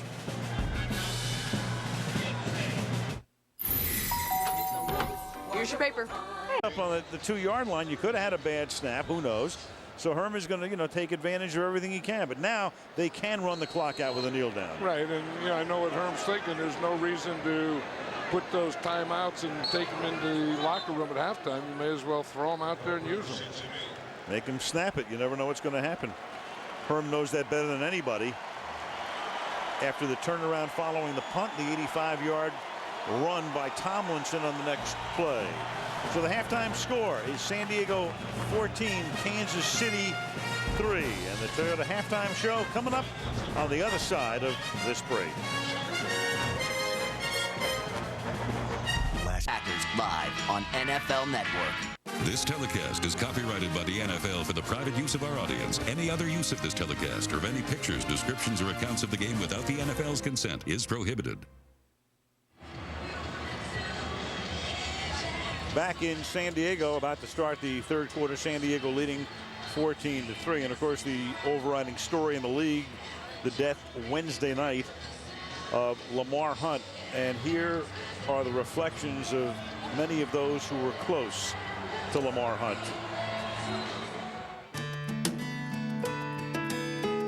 Lamar Hunt was an individual who, even if you didn't know him, if you're a member of the National Football League, you owe him a significant debt of gratitude. He lived his whole life, not to make a life, but really to make a difference. Lamar Hunt is one of the most humblest, most outstanding, compassionate guy I've ever met. Just seeing him in the locker room, after home games, win or lose, always there to give you a handshake or a hug.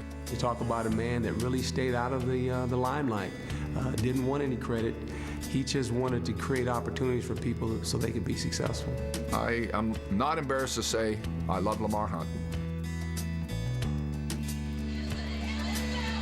Lamar Hunt dying 8 years after he contracted prostate cancer. John, I'm thinking about the fact that somebody brought it up the other day. Lamar Hunt cared very deeply about his franchise, the Chiefs, but he always did what was right for professional football. If it was right for the Chiefs but not right for professional football, it was no good. It had to be right for the game. Right, and it was always about that. And as Donnie Edwards said, he was a very humble man, but a visionary. I mean, just think when he started the AFL, that gave us all an opportunity. He was only 28 years old. Yeah. And then, he fought for everything in the AFL, and then he fought, for the good of the NFL and the AFC, and football. This is a tough day for football because it's not the same without Lamar Hunt here. Second half kickoff is returned by Michael Turner, and he takes that out to the 40-yard line. LaDainian Tomlinson with that monster first half. Most of the monster, of course, was that 85-yard run for the touchdown following what would have been the blocked punt. So at the 39-yard line, back to work go the San Diego Chargers. San Diego trying to secure home field advantage throughout the AFC playoffs. That's something they can't clinch tonight, but can if they win out. They're guaranteed of that, as LaDainian Tomlinson takes it up to the 40-yard line, and we check in with Andrea. Well, with the Chargers on offense, I asked Marty Schottenheimer coming onto the field, I said, what do you have to do with Philip Rivers looking to have an off night? He said, we have to protect him better. I said, so do you just feed it to LaDainian Tomlinson? He said, no, we have to throw the football to win. Now, as for Herm Edwards, Larry Johnson has only 10 carries in the first half. He said, we have to get him going. He needs more plays. They've kept him into block too much. He said, because they're bringing 5. He said, we're going to have to slide our protections. He has only 21 yards on 10 carries. Meanwhile, here's LaDainian adding to his league-leading total. He gets up to the 47-yard line. He's tackled there by Kavika Mitchell. And I agree with Marty Schottenheimer says. I mean, they have to get Philip Rivers in this game. They have to get their passing game going. They have to get him in a rhythm and have a balance in their offense. But I think coaching has to help them too. I mean, I think they have to give him something a little easier, something to get him started in the passing game. I don't feel that Philip Rivers has gotten the passing game started yet tonight. So they've each carried about the same number of times, but the productivity is distinctly different, you might say. 3rd down and 2 from the 47-yard line. And that is dropped, and that was Osgood who drops it. And right there, Benny Sapp put the pressure on and forced the issue, and that wouldn't have resulted in a first down anyway. That was really funny. I mean, Philip Rivers threw that. There was a blitz coming at him, and he was just throwing hot, but he just ran right off the field and right to the bench down here. That was a strange look. I mean, that was another one of those none-yard passes that didn't have a chance, but he had a blitz coming at him, and he had to throw hot. Cyphers to send it in the air. Dante Hall, one of the best in the league over the past several years, and that's a short kick that takes a backward hop. And it is Lenny Walls who comes up with the ball and adds a couple of more yards on the run back. Trent Green and company back to work, down by 11. Search online at yellowbook.com. Always great doing an athlete's foot billboard over dinner. You know what I'd hate to be as a potato. Yeah, among other things. Pass for Kennison is incomplete, covered by Jammer. And you'd hate to be a potato because... Well, do you see what they do to that potato? I mean, they take it and then they take all the skin off and then they put it in the thing and slice it and then they put it in the thing and fry it. You don't have a chance. So in your next life, you're not going to come back as Mr. Potato Head, right? No. Second down and 10. I'll come back as a golden retriever. At the 30 in San Diego. And here is Johnson, and finally Larry Johnson able to break loose. So Johnson, who'd been held at 21 yards on his first 10 carries, picks up 26 on that one alone. You know, this is what they have to do. We talked about Rivers has to get the passing game going, and then these guys have to get Larry Johnson going. And you see right there, they get the pressure coming up. Sean Phillips comes up the field. Now, if you can get the outside rusher coming up the field and pin the inside guy or the tackle, you have a pretty big hole back there, and that's the one that Larry Johnson just hit. They've got D. Brown operating out of the backfield. D. Brown, the number 3 back, 4th-year back out of Syracuse, with 5 carries this season coming into the game, picks up 3. It'll be second down and 7. You know, I still don't get this. I mean, there has to be a reason. There's no injury. Why you have a top back and he runs one play and then comes out and stands on the sideline? Because, I mean, you're fighting to try to win here. I mean, you got a little something going now. You can get a little momentum. You have pretty good field position. Why is Larry Johnson on the sideline? Mystery to me, too. And Trent Green goes down, and that's Randall Godfrey coming in. He did it earlier, and the sack for Randall Godfrey, the former Cowboy, Titan, and Seahawk, now in his 11th year out of the University of Georgia. The Chargers really have a good plan here. You know, that again, you know, they've been doing this all night. You know, they expect the pressure to come from the outside, and they've just been bringing the inside guys. You remember early in the first quarter, Godfrey did it, and we saw Donnie Edwards do it, and later the backup, Stephen Cooper. That's their plan tonight, is to bring a blitz, bring pressure inside on Trent Green. 4-man rush on 3rd and 16, and the pass for Gonzalez is incomplete. 5 blue shirts around Tony, and Kansas City will punt. I was just going to say to you, haven't you noticed that every time that they throw the ball to Tony Gonzalez, there's about 3 or 4 guys around him? I mean, that's one thing that Wade Phillips is doing with this defense. If you're going to beat him in the passing game, you're not going to beat him with Tony Gonzalez. They collapse on him.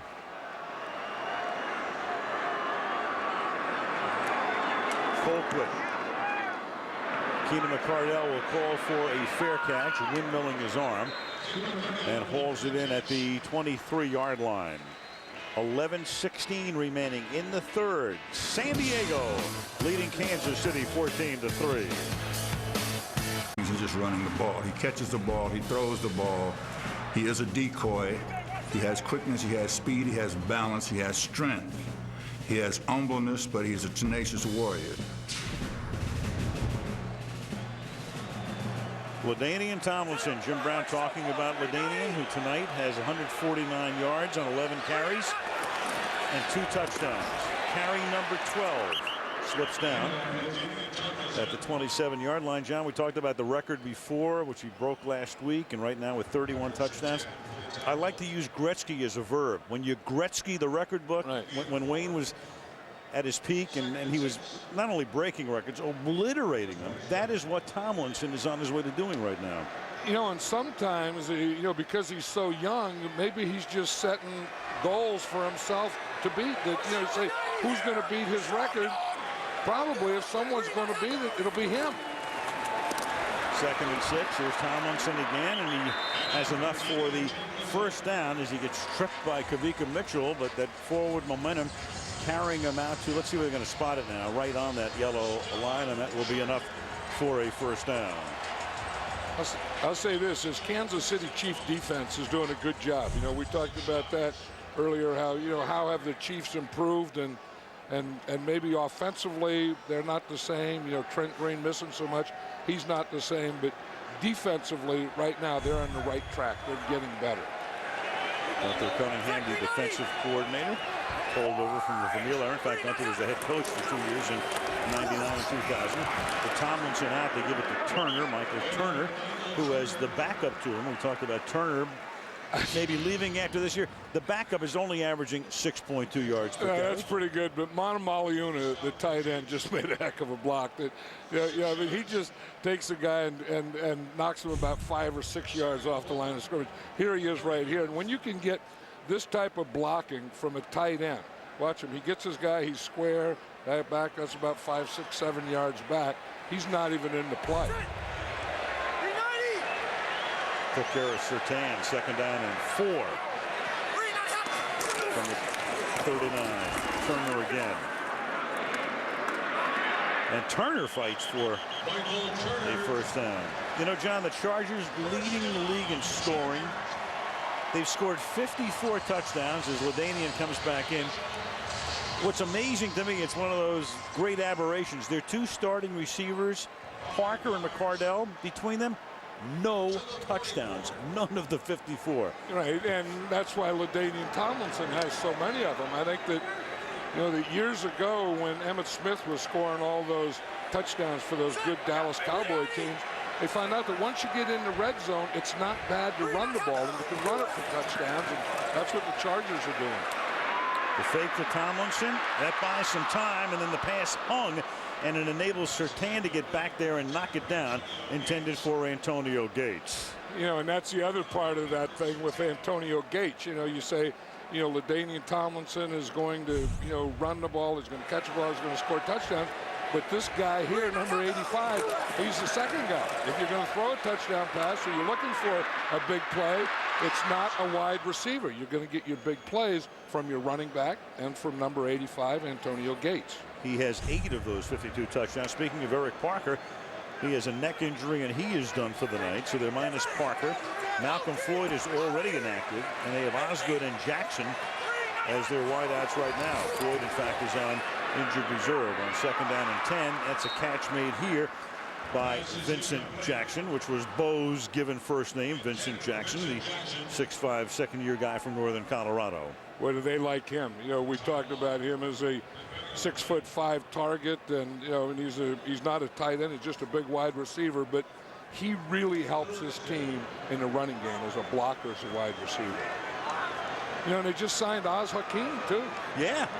And they signed him and made him inactive for tonight's game. 3rd down and 10. Less than 8.5 to go in the 3rd. Chiefs blitz, flush Rivers out, throws on the run, and they may have gotten him from behind. That time Jared Allen might have gotten a piece to the arm, and Rivers is furious. He is frustrated. He just can't get anything going, and that time, as you say, the blitz came from the backside, and that's why he's running out here to the right side, trying to throw the ball on the run, and he throws a wobbler. That's the thing with a young quarterback who hasn't started, who hasn't played a lot. You know that you're not in any rhythm. You have to get something going, and you start forcing stuff and having plays like that, and then frustration is really setting in here. Chargers are now 0 for 9 on 3rd down. Fair catch called for by Hall. There's a flag down back upfield where the punt was at the 34-yard line. Chris Griffin ran into the kicker, so it was 4th down and 10. If it's a 5-yard penalty, it will not be a first down. It looked like someone ran into Dante Hall too, didn't it? At the end, I thought that would draw a flag. You got to give the guy room to make the catch. The kicker, 53, receiving team. Penalty is declined. First down. It wouldn't have been a first down. And they'll take the ball with 8:10 remaining in the 3rd. Who are you shopping for? My mom. But there is one of the best ever Will Shields making his 221st consecutive start tonight. Only Brett Favre with more, 235 today, and that is caught by Eddie Kennison. And John, nobody appreciates guards more than you do. No, I love all the offensive linemen, because that's where it starts. And we can have these offensive coordinators, and they can have fancy plays in this system and that system, but if that group up front doesn't block it, it's all academic. And this group up front has been pretty good blocking for a long time. I mean, they really miss Willie Roaf, but that inside, the two guards in center are very good players. Roaf retiring before the season. Next catch is made by Chris Wilson, using him out of the backfield from a tight end.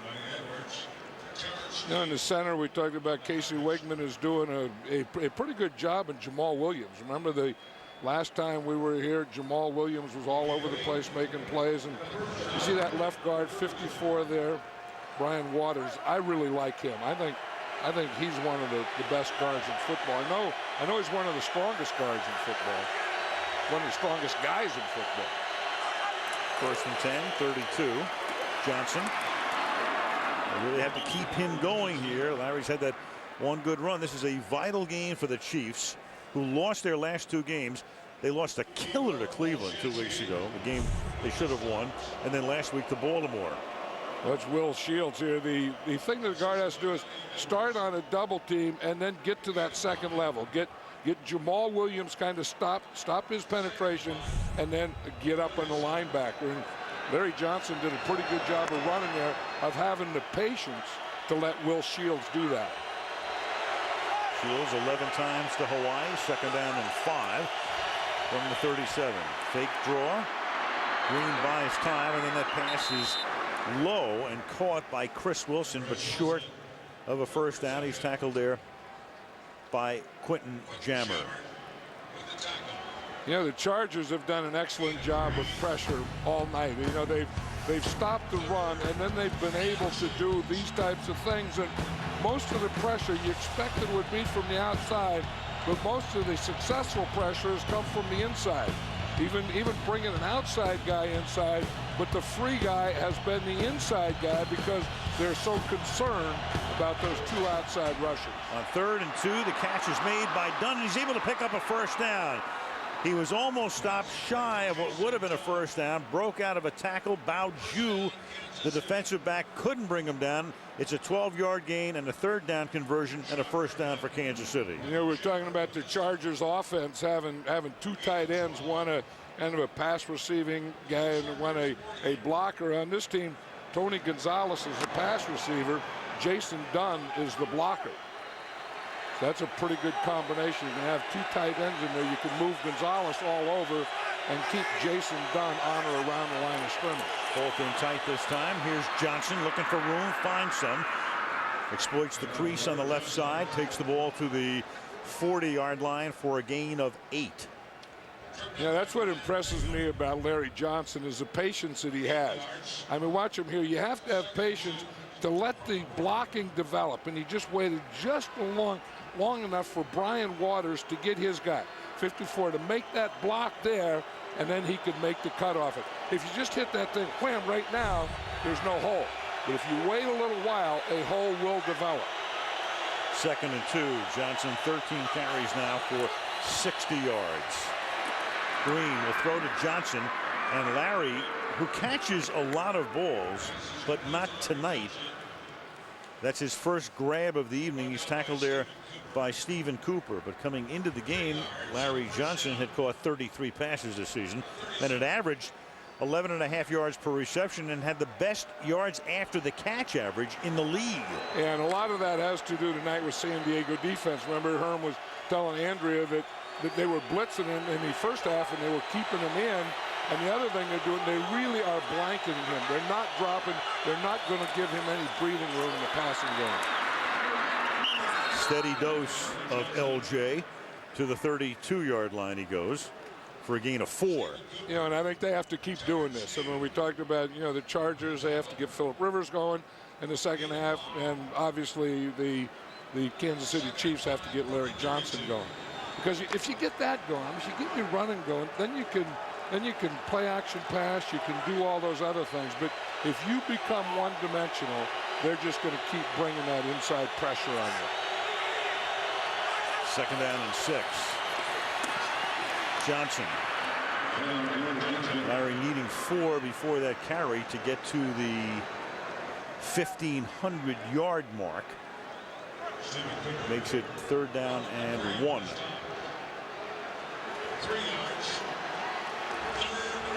3rd, make it 2. They're spotted at the 29-yard line.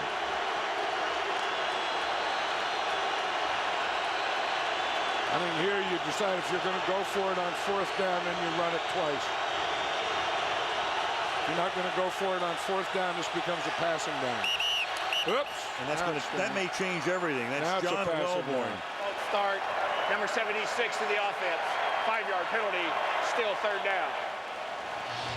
Boy, that's a killer penalty. I mean, they had some things going there. Like I said, they could have run the ball, they could have passed, they could have play action pass, they could have gone for it on 4th down. Now it's 3rd and 7, and now it's going to be a passing situation, and of course it's going to be a pass rush situation for the Charger defense. Gonzalez lines up tight on the right side, and now Kansas City's going to have to take a timeout. Big play coming up for them. Down by 11, late 3rd. Being brought to you by Wendy's. Get in the middle of flavor to Wendy's new double melt and do what tastes right. Following the timeout, 3rd down and 7 for Kansas City. Down by 11, 2.5 to go in the 3rd quarter. And Green has it dropped by Wilson. That wasn't going to net the 1st down anyway because Donnie Edwards was right there. Sean Merriman put the pressure on. 4th down. Yeah, that's the thing. You have to get your protections down because you're going to see Sean Merriman coming right off here to the right. He's unblocked. So what that made Trent Green do is he had to throw that ball to the down. You hate to see, the pass is thrown that quickly to the receivers that short. But when a free rusher is coming, you have to do it. Tynes has a big leg. This is a 52-yard attempt. He kicked a 53-yarder at Kansas City with 6 seconds left to win the first meeting between the teams this year. And that kick is good by plenty. Remember, he doinked one in earlier that went way up on the goalpost and made this one look simple. 1-possession game, 14-6. Don't you feel that he's going to break that record on this drive? Maybe here. Maybe here. Touchdown. Morning on the Today Show. Holiday shopping for cheapskates. How to find the perfect gift without paying the price. Time's running out. The Today Show has all of the answers. Tomorrow on Today, right here on NBC. Donnie Edwards needed some attention out on the field. Went hobbling off. 14-6 is the score. Tynes' kick is fielded at the goal line by Michael Turner. And Turner coming up the sideline. Past the 40. And is out of bounds in front of the San Diego bench. He's pushed out by Jeff Webb. Boy, this guy's something special, isn't he, Michael Turner? I think the Chargers are going to have a tough time keeping him. Very tough. Watch this. Here's the wedge. You have the 3-man wedge. It kind of breaks up there, and they slid to the right. I mean, you take your wedge. When the ball is kicked to the right, then you slide your wedge to the right, and Michael Turner got right in behind it. 58-yard run back after Kansas City had made it a 1-possession game on Tynes' second field goal. 14-6. The ball is at the 43-yard line. 2:14 left in the period. Tomlinson is the tailback, and LaDainian again. To the 40-yard line, we go to Andrea. Well, certainly that Turner play will energize Phillip Rivers, but on the previous series, they were sitting on the sidelines, and a tremendous amount of frustration by Rivers, who is an emotional player. As much as they were trying to show him what's going on with the Chiefs defense, his fellow quarterbacks, Billy Volek and Charlie Whitehurst, were spending time just trying to calm him down so that he could stay focused and try to make his adjustments. And we'll see what happens here on this drive. It's a frustrating 96 out of 20. for 47 yards. I'd try and make an adjustment to Antonio Gates. He's only caught one pass, and I think that he's a guy you've got to get working in the passing game. Gates stays in the block and provides leverage for Tomlinson, and LaDainian is run out of bounds, but not until he picks up a first down, a gain of 14 yards for LT. Right, and then you say, well, when you have a guy like LaDainian Tomlinson, why do you worry about Phillip Rivers? Why do you worry about Antonio Gates only having one catch? You just give the ball to LT, and he does these kinds of things. What a player. I mean, this is a guy that is something special to watch. You know, not only does he doesn't get touched. 176 yards. He comes out for the moment. Michael Turner comes in to give it to Turner. Turner spinning and fighting his way down to the 21-yard line.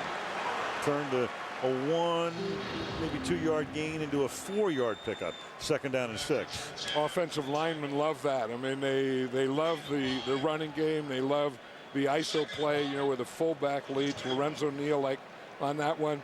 And they love a back that'll keep working, keep running, keep fighting for yards. And officially it's a 5-yard gain as they spot the ball at the 21-yard line. There's that guy with the visor that kind of love him too. As the goal line gets closer, you can smell it. Turner's going to be a little short of the first down, and that will do it for the third quarter. So we played 3 in San Diego. The Chargers leading the Chiefs 14-6. And NBC's Sunday Night Football continues after these messages from your local NBC stations. Smooth takeoff. Very. See, it's not that bad. Flying's... But, you know, even watching that, I swear I was thinking, is this thing going to get up? Because stay up. It was a while. No, stay up, flying. But I wasn't sure it was going to get up. Happy to report, no problem. Third down as we start the fourth quarter, and they give the ball to Lorenzo Neal, who takes it to the 13-yard line. So now, of course, as you look at our compound, and that's the shot from the plane that was taken off from the airport here in San Diego. All the gang down there, Fred Gaudelli and Drew Esikoff, head manning our stellar crew. Tonight's aerial coverage brought to you by Sirius Satellite Radio. Yeah. So now you've got LT back in.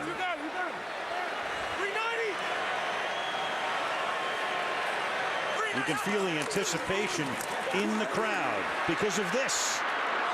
But coming up is Wesley, the safety, Greg Wesley, to stop him at the 11-yard line after a gain of 1. In the red zone inside the 20-yard line. Take a look at that. Their rank, most possessions, most touchdowns, and the TD percentage. That means 7 times out of 10 when they get inside the 20, they put it into the end zone. Right, and you know, of course, the biggest part of that is their running game and LaDainian Tomlinson. But isn't he something special? Because everyone knows that he's going to get the ball. I think now would be an ideal play-action pass. I think someone could be wide open in the end zone if they did that. 2nd and 8 from the 11. Tomlinson stays in the block. The pass goes to Lorenzo Neal, and he gets pinballed down by Ty Law and Derek Johnson at the 7-yard line. 3rd down and 5 now.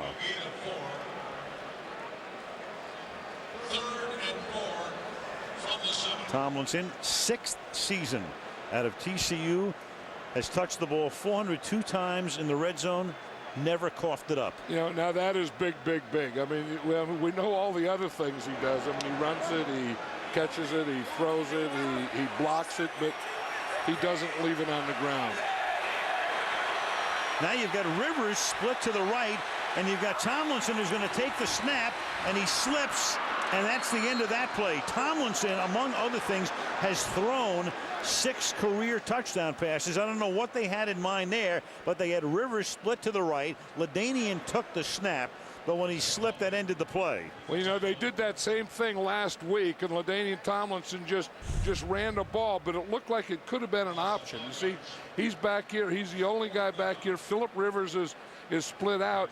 I think he was going to try and run a draw. Yeah. But that didn't have a chance. I mean, the Chiefs had that middle pass. 30-yard attempt by Kading, and that's exactly what it looked like when he slipped. LaDainian trying to run a draw play into the end zone. They ran a Bummerooski last week, and that worked. Here they get the field goal, 17-6. Helio Carrier, runway 2 cleared for landing. It's been a long time since I've had one of those. Virtual reality. Best way to experience it. Yes, it is. Kading's kick fielded by Dante Hall at the 2-yard line. Somebody lost his mouthpiece, and Hall is out of bounds at the 29-yard line. With 12:13 remaining in the fourth quarter, things getting a little serious for Kansas City tonight, and as far as the playoffs are concerned, down by 11. Yes, Pamela Anderson will be there this week. Robert De Niro, Samuel L. Jackson, Matthew McConaughey, the Dreamgirls, Jennifer Hudson, Dustin Hoffman, all on The Tonight Show with Jay Leno this week on NBC. From the 28-yard line, Green under pressure. That's been the story all night, and the play is whistled dead, and Luis Castillo, number 93, will get the sack. You know, when you talk to Wade Phillips, the defensive coordinator of the Chargers, he'll tell you that Luis Castillo is the best player that he has on defense. And, you know, he's been injured and he's kind of missed him. But, you know, we know about nose tackles. We know about outside linebackers. But defensive ends are big in a 3-man line. They have to close that gap between them and the nose tackle. They have him back after missing 4 games with an ankle injury. 6th sack of the game, and then Johnson on a draw goes nowhere. Talking about how critical this game is for Kansas City. They've lost 2 in a row to go from 7-4 to 7-6. They're your division leaders. San Diego, if they win out, they'll guarantee home field advantage throughout. Right now, Cincinnati and Denver would go to the playoffs. And on the bubble, Kansas City, they're either going to be 8-6 or 7-7 and almost out of it if they don't win tonight. 3rd down and 13. Green throws, and that pass is incomplete. Dante Hall had gotten free along the sideline, but the pass a little short and outside. Yeah, they haven't been able to handle the San Diego Charger pressure. I mean, they've just gotten on Trent Green, and he hasn't been able to step and get everything on the ball. And it's been that pressure all night on Trent Green right up the middle, whether it's a defensive end or it's an inside linebacker, that they've been coming right up in his face. That pressure that time from Sean Phillips. Here is Colquitt's 7th punt of the night. And the left-footed kicker spins one down to McCardell. Keenan makes the fair catch at the 40-yard line. 11 minutes exactly remaining in the game, and San Diego leads by 11.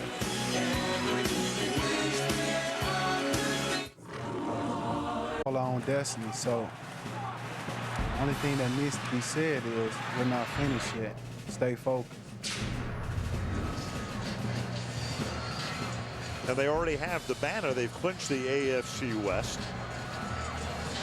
2nd time in 3 years that has happened. Last time they went to the playoffs, they lost in overtime here to the Jets. Right now they're trying to secure home field advantage throughout. 11-2 coming in, up by 11 here. They give it to Tomlinson. LaDainian closing in on a 200-yard night, now has 175 on 18 carries. You're right, and he's carried them tonight. I think that, you know, you ask, are the Chargers the best team? And yeah, and you know, are they complete? And you look at what Tomlinson has done tonight. He's been super, but I think offensively they've kind of taken a step back in their passing game and in their pass protection. Yeah, Rivers tonight, 7 out of 21, 51 yards. Maybe a step up also defensively. I mean, it put so much pressure on Green. Rivers rolling to buy time. And then lost one into traffic and intercepted. And this is Greg Wesley. And this is exactly what the Chiefs needed at this point in the game. A first down at the San Diego 39-yard line. So the blitz came through the middle. It was picked up. Rivers rolled right and then throws into traffic and has it picked off by Wesley. You know, I think I've seen more interceptions in my career doing this when a quarterback does this, when he scrambles out to his right, gets between the numbers and the sideline and tries to throw the ball back inside. Probably the guy that leads all of football, and that is Brett Favre. No He used question. to do it all the time. But that, I mean, if you say what's the most dangerous throw a quarterback can make, it's usually that. When he runs out of space, trying to get to the outside, and then throws back inside. And that was so expressed on the face of Marty Schottenheimer on that camera cut after the play. Here is Johnson now to the 38-yard line. That'll make it 2nd down and 9. And you know, Philip Rivers is going to, you know, have to be able to handle these types of things. I mean, this is part of the bumps and roads. This is part of the growing pain, that when things don't go well early, you can't get frustrated. You have to get it back. You have to get it back, because you will fall off a little, but you have to get back up. 2nd and 9 from the 38-yard line. Blitz again. He gets it away to Dunn, and Dunn's going to get the first down. Dunn, Marlon McCree tried to push him, shove him out of bounds, and couldn't. And Dunn was able to stay in bounds and pick up the first down at the 23-yard line. I don't think you can push Jason Dunn anywhere. I mean, he's a big, strong guy, and if you're a defensive back, you better tackle him low, because if you get up high, he is just going to run right over or right through it. He's lineman size, 6'6", 274. At the 23-yard line.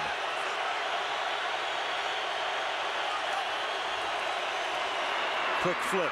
Gonzalez, first down. Tony takes it to the 10-yard line with 8:45 left.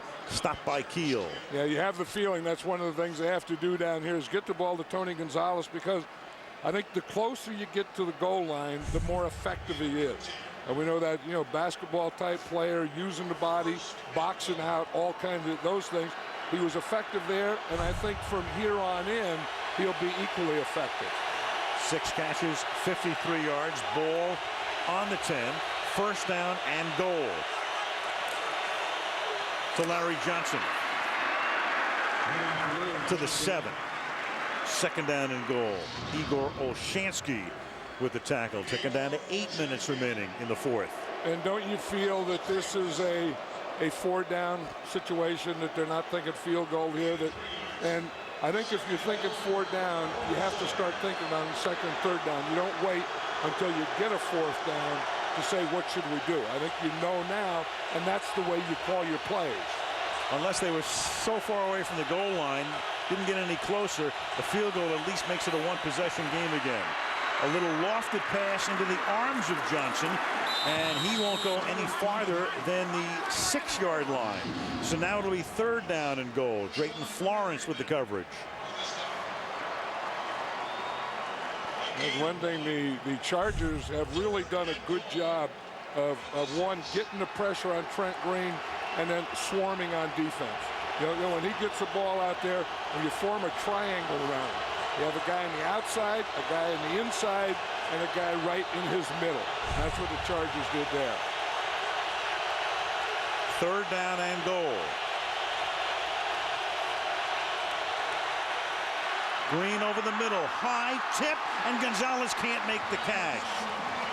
He's done that a number of times in his career, tipped it up in the air and come down with it, but not here. And now they aren't close enough to make it a 4-down situation. They have to make it a 1-possession game, and in comes time. You're right, and I think that Herm Edwards made that decision when this was a passing play, and he thought that he had 2 plays. He probably would have run the ball, but when he throws the ball here and it's incomplete, then he has to take the field goal. 24-yard chip shot 4 times. He's made them from 45 and 52. And they're down by 8 with 7:01 to play in a critical game for the Kansas City Chiefs. San Diego 17, Kansas City 9. Kicks the field goal, 17-9. 8-point game, and San Diego will get the ball on a night when Philip Rivers, coming off maybe his best game of the season last week against Denver, is 7 for 22 for 51 yards. It's a bouncing ball. Neal will field it and then toss it back to Michael Turner. And Turner will fight his way up to the 31-yard line. The Chargers looking for an 8th straight win. Hasn't been easy. The San Diego Chargers leading the Kansas City Chiefs 17-9. 6:52 remaining in the fourth. This drive starts at the San Diego 31-yard line. Tomlinson with 175 yards. And about 6 more up to the 37. LaDainian tonight, on a night when he broke Paul Hornung's mark, 186 points at the moment. Rushing TD record is now his, and the total TD record became his last week. 8 straight games with at least 2 touchdowns. And we should acknowledge too, Morton Anderson last night became the all-time leading scorer, kicking for the Atlanta Falcons. So he does it on a Saturday night, and then Tomlinson sets the single season mark on a Sunday night. Took off his jersey and handed it looked like to his family in the crowd when he did it. 2nd down and 4. Tomlinson again. It's become a patented move of his to the 46-yard line, 1st down. And just getting 1st downs and touchdowns. I mean, I was thinking that somewhere in this game, I don't think they can just run it out. I mean, just run. But if the run is successful, then you stay with it. And then you say you have LaDainian Tomlinson. How can it not be successful? Then he comes out, and in comes Turner. Tomlinson now 20 carries for 190 yards. And San Diego starting to chew up the clock. 5.5 to go. And Kansas City knows right now they got to stop the running play, and that's why the play action is good. And Rivers is going to go deep, and that pass is caught by Vincent Jackson. And that will make it a 1st down and goal. So with Kansas City thinking about stopping the run, Turner is in the game in place of Tomlinson. Rivers goes back and throws a bomb to Vincent Jackson. Yeah, and that was the perfect situation for it because, you know, they knew that they had to stop the run. We can't let them keep getting 1st down. So you fake the run in there, and then look at the time that Philip Rivers has. I know we talk about a guy that, you know, is a big target and you like to throw to. Look at Vincent Jackson down here. I mean, he can run and catch, and Philip Rivers needed that as much as the Chargers needed it. 46-yard pass. Tomlinson gets taken down in the backfield. Rivers had thrown for 51 yards all night until that pass to Vincent Jackson. Now it's 2nd down and goal. Yeah, and that's why I say that Philip Rivers needed that, because he got frustrated and then he got in a funk and he hadn't worked himself out of it, and maybe that play worked himself out of it. Timeout taken here. Christmas Day, that's a Monday. So John and I go back to work on a Monday. Philadelphia against Dallas. And that game will start at 5 Eastern time, 2 o'clock Pacific time. Bob and the gang, Football Night in America, a half hour earlier. And you know, John, I mean, who would have thought? A couple of weeks ago, we're looking at that Philadelphia-Dallas game a few weeks ago, and you know, Dallas got his season turned around, but then McNabb got hurt, and we're going, oh, you know, who knows? Now all of a sudden, that's going to be a great matchup. You know, and Jeff Garcia, you know, you say Jeff Garcia, okay, is it the Jeff Garcia that was in Cleveland, the Jeff Garcia in Detroit, or the Jeff Garcia that we remember from the 49ers that went to 3 Pro Bowls? And it is the latter. Definitely, after today. Here's Tomlinson to the outside. Tomlinson with a stiff arm of Wesley, but then Law comes up to force him out of bounds at the 2-yard line. And Tomlinson was all ready to make a dive there, and then Law came up because, you know, he could smell that end zone. And you see as he gets out here, he starts to run out of space here, and right at the end, he gives the stiff arm there. He was ready to dive, but Ty Law came in and took the dive away. See, there's no way that he could make a move to that end zone there. 3rd and goal. It's almost as if the crowd would be disappointed if anybody but Tomlinson scored I here. don't think they can do that. I think they have to give it to Tomlinson. They give it to him. And this time he is stopped. Everybody in the joint knows he's going to get it, including Derek Johnson. And now they're compelled to attempt the field goal here to make it a two-possession game again. Kansas City takes another timeout, so they've burned both of their remaining timeouts on this drive. Fourth quarter, and Derek Johnson finally figured out how to stop LaDainian Tomlinson at the goal line. The Chargers had scored a touchdown on their last 22 goal-to-go situations, thanks mainly to that man, but not in this instance. So it'll be 4th down and goal. And Kading will come in to attempt a chip shot field goal. They'll spot the ball at the 12-yard line. Marty Schottenheimer, will this be the year? Will he get it? Will he get that same yeah but that Bill Cowher got rid of last year? Marty's been to 3 AFC championship games, 2 with the Browns, 1 with Kansas City. What will happen in January, and he hopes February?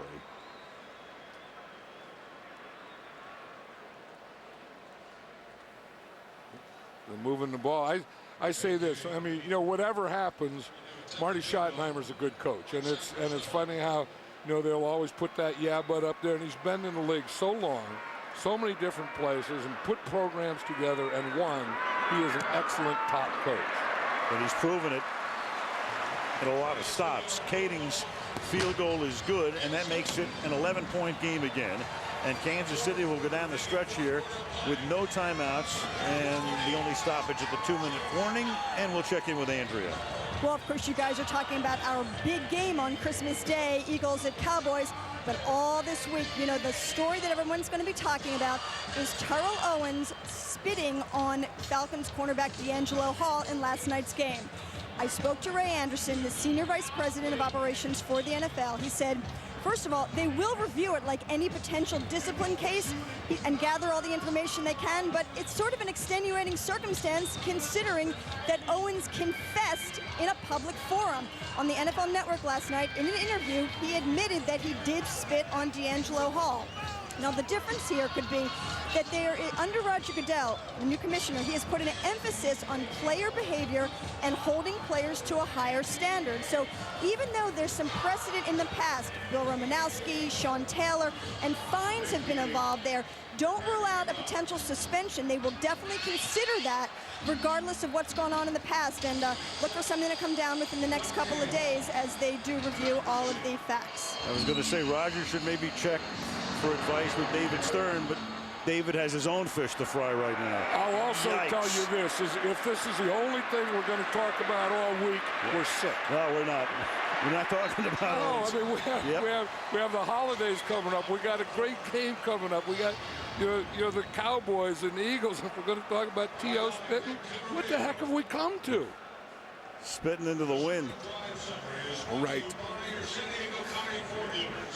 I mean, this is what it's all about. Right. Yeah, I mean, it's at the end. It's, you know, it's playing who's going to win. You know, who gets home field, who gets in the playoffs, who doesn't get in play. That's what it's all about. That's what this week is about. It's about holidays. It's about those things. It's not about some guy spitting on someone. Yep. And this league isn't about that. Absolutely not. The ball at the 17-yard line. Johnson up to the 28-yard line. Well, there are things that the league have to deal with, but you know, I agree. It's just, and it's something that just gets regurgitated over and over and over. Right, and there's so many good things, and there's so many good people that it can't be all we talk about. Here's Kennison making the catch at the 35-yard line. Eddie gets taken down there. Trent Green has to run the hurry up here again. A vital game for the Kansas City Chiefs, trying to avoid a third consecutive loss. It would not be mathematically eliminated with 2 games to go, but it's going to be very tough to get in with a loss here tonight. Hall makes the catch. Forward progress will net him a first down up at the 39-yard line, and they will move the chains. Hey, that's one thing about this Charger defensive backs. They have been on the receivers. Every time a Kansas City Chief has caught a pass, there has been a San Diego Charger defensive back right on him, making a good tackle. Green throw, screen, then Johnson falls down and gets touched down at the 44-yard line. Yeah, you know, we always talk about the 2-minute offense, and if you only need one score, then you go to your hurry up or your 2-minute offense at 2 minutes. If you need 2 scores, then you go to it at 4 minutes. So really the Kansas City Chiefs are in their 4-minute offense. To the outside, Kennison. Numbers that would tell you how good the pass rushes have been tonight and the pass defense overall. Yards per pass play for Kansas City tonight, 3.4. For San Diego, 3.5.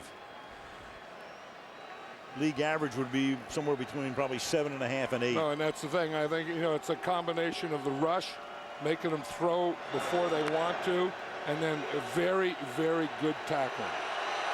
Look at the pressure on Trent Green, sacked 6 times, knocked down twice. I mean, they have been all over him, coming right up the middle. From the 49, that pass over the middle, and Larry Johnson can't handle it. And it'll be 2nd down and 10 with under 3 minutes remaining. Well, if Larry Johnson catches that thing on the run, that would have been interesting. Yeah. I mean, he looked like he had some speed and going up there, and he has power. You know that. Now this is a situation I think that the Chiefs, you know, they need 2 scores and they need a field goal, a touchdown, and a 2-point play. And you can take them in any order. If they can't get their touchdown, they can still kick a field goal on this possession. 2nd and 10. But they have to score somehow. And that pass is broken up, intended for Parker. Quentin Jammer comes up to make the play, and that will make it 3rd down and 10. Yeah, and Jammer's been playing that type of game. You know, we're talking about how tight they are on those receivers, and you can see him. He's just playing zone here. He's watching the quarterback, and when the ball is in the air, he's making his break on it. Quentin Jammer has played an excellent game tonight. Jammer, the #1 draft choice of the Chargers in 2002. 3rd down and 10, and a flag and a free play because San Diego was offside and the pass is incomplete. But it will make it 3rd down and 5 because Sean Phillips was a little over anxious that time. Right, and Trent Green did that with his cadence, and you know that's what a veteran quarterback will do. He bought himself a free play. I mean, he gave the hard count, you know, got him to jump, get him to jump off sides. Then he knew that he had a free play and took a shot. Offside, defense, left end. 5-yard penalty, still 3rd down. But all that did was put him in better position now to get a 1st down, and he still has to do that. 3rd and 5 at the 46-yard line. They're going to spot it at the 44-yard line is where they should spot it, and they do. Green out of the shotgun. Blitz again. Pass is caught by Hall, but he will not get the 1st down, and obviously they'll go for it on 4th down and 1 at the 40-yard line. You know, I think part of that is Trent Green and his read, and part of that is Dante Hall. That, you know, you have to run your pattern and get up beyond the 1st down marker. So it comes down to this for the Kansas City Chiefs. Convert or it's over. And it's dropped by Kennison. Eddie Kennison over the middle, and again Quentin Jammer, big night for him, in on the coverage. San Diego will get it back, and the clock will only stop at the 2-minute warning. As I said earlier, Quentin Jammer has played well all night, and he is right there. And Eddie Kennison, that's no excuse for Kennison, though. He should have caught that one.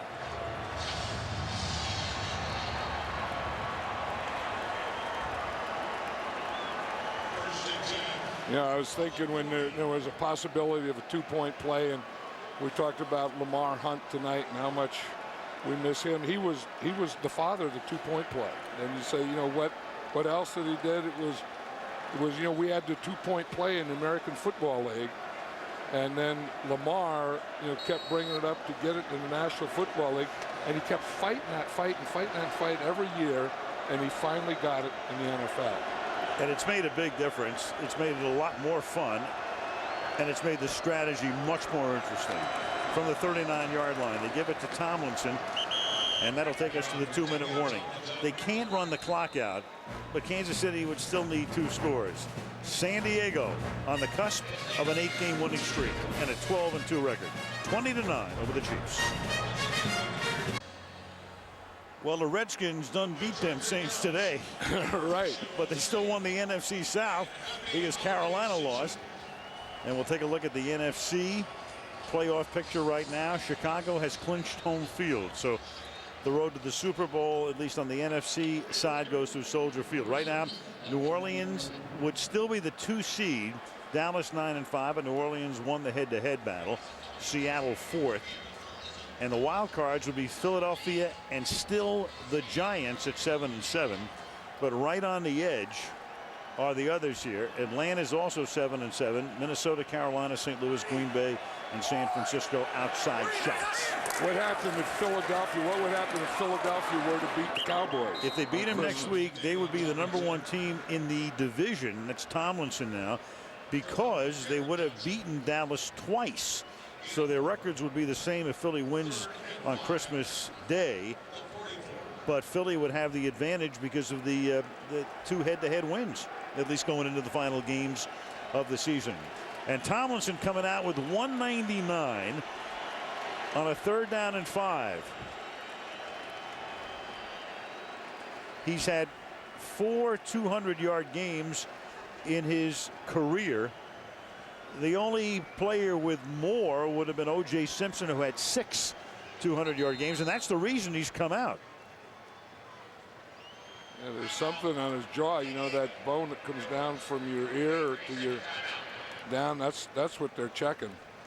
But what a game he's had. I mean, we've watched a lot of football, and and we know it's a team game, and we know that everyone has to play well, but doesn't it feel like this guy right here kind of put this whole team on his shoulders? And there's any such thing as one guy winning the game, that LaDainian Tomlinson did it tonight for the Chargers. Well, Johnny took him right into the end zone on the first drive. And then the big play of the game was the partially blocked punt, which was touched by a Chief, which enabled San Diego to retain possession at its 15. And on the next play, Tomlinson ran 85 yards. And that was the seminal moment in this one. 3rd down and 5 now. Michael Turner is in the game.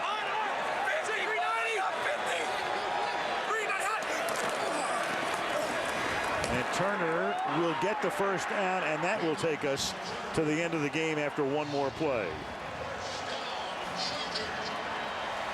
And so as they look at Tomlinson, get Andrea to check on that. Watch that offensive line, though, the movement that they're getting. Then Page, the safety, comes up, and Michael Turner just runs right over him. But look at that hole there. I mean, that's, we talk about the job that Tomlinson has done in winning this game. I'd say the second group for this offense is this offensive line. They were outstanding tonight. Offensive line outstanding, and the Chargers are a team that's proven that you don't need a big night from Phillip Rivers to win a football game. He threw for 97 yards. He was 8 out of 23. Those are numbers that normally result in an L in the W and L column, but not when you have that guy. 12 wins, ties their franchise record. 8 straight wins. #1 seed still in the AFC. Herman and Marty, who worked together at Kansas City. Teams split the season series, and the Chargers get ready to go to Seattle next week and then come home and finish their season against Arizona here. Kansas City's mark is 7-7. They go to Oakland for a Saturday night game next week and then finish on the 31st against Jacksonville at Arrowhead Stadium. Post-game show will be coming up next. We'll name our Sunday night rock star of the game. Interviews and highlights after these messages from your local NBC station.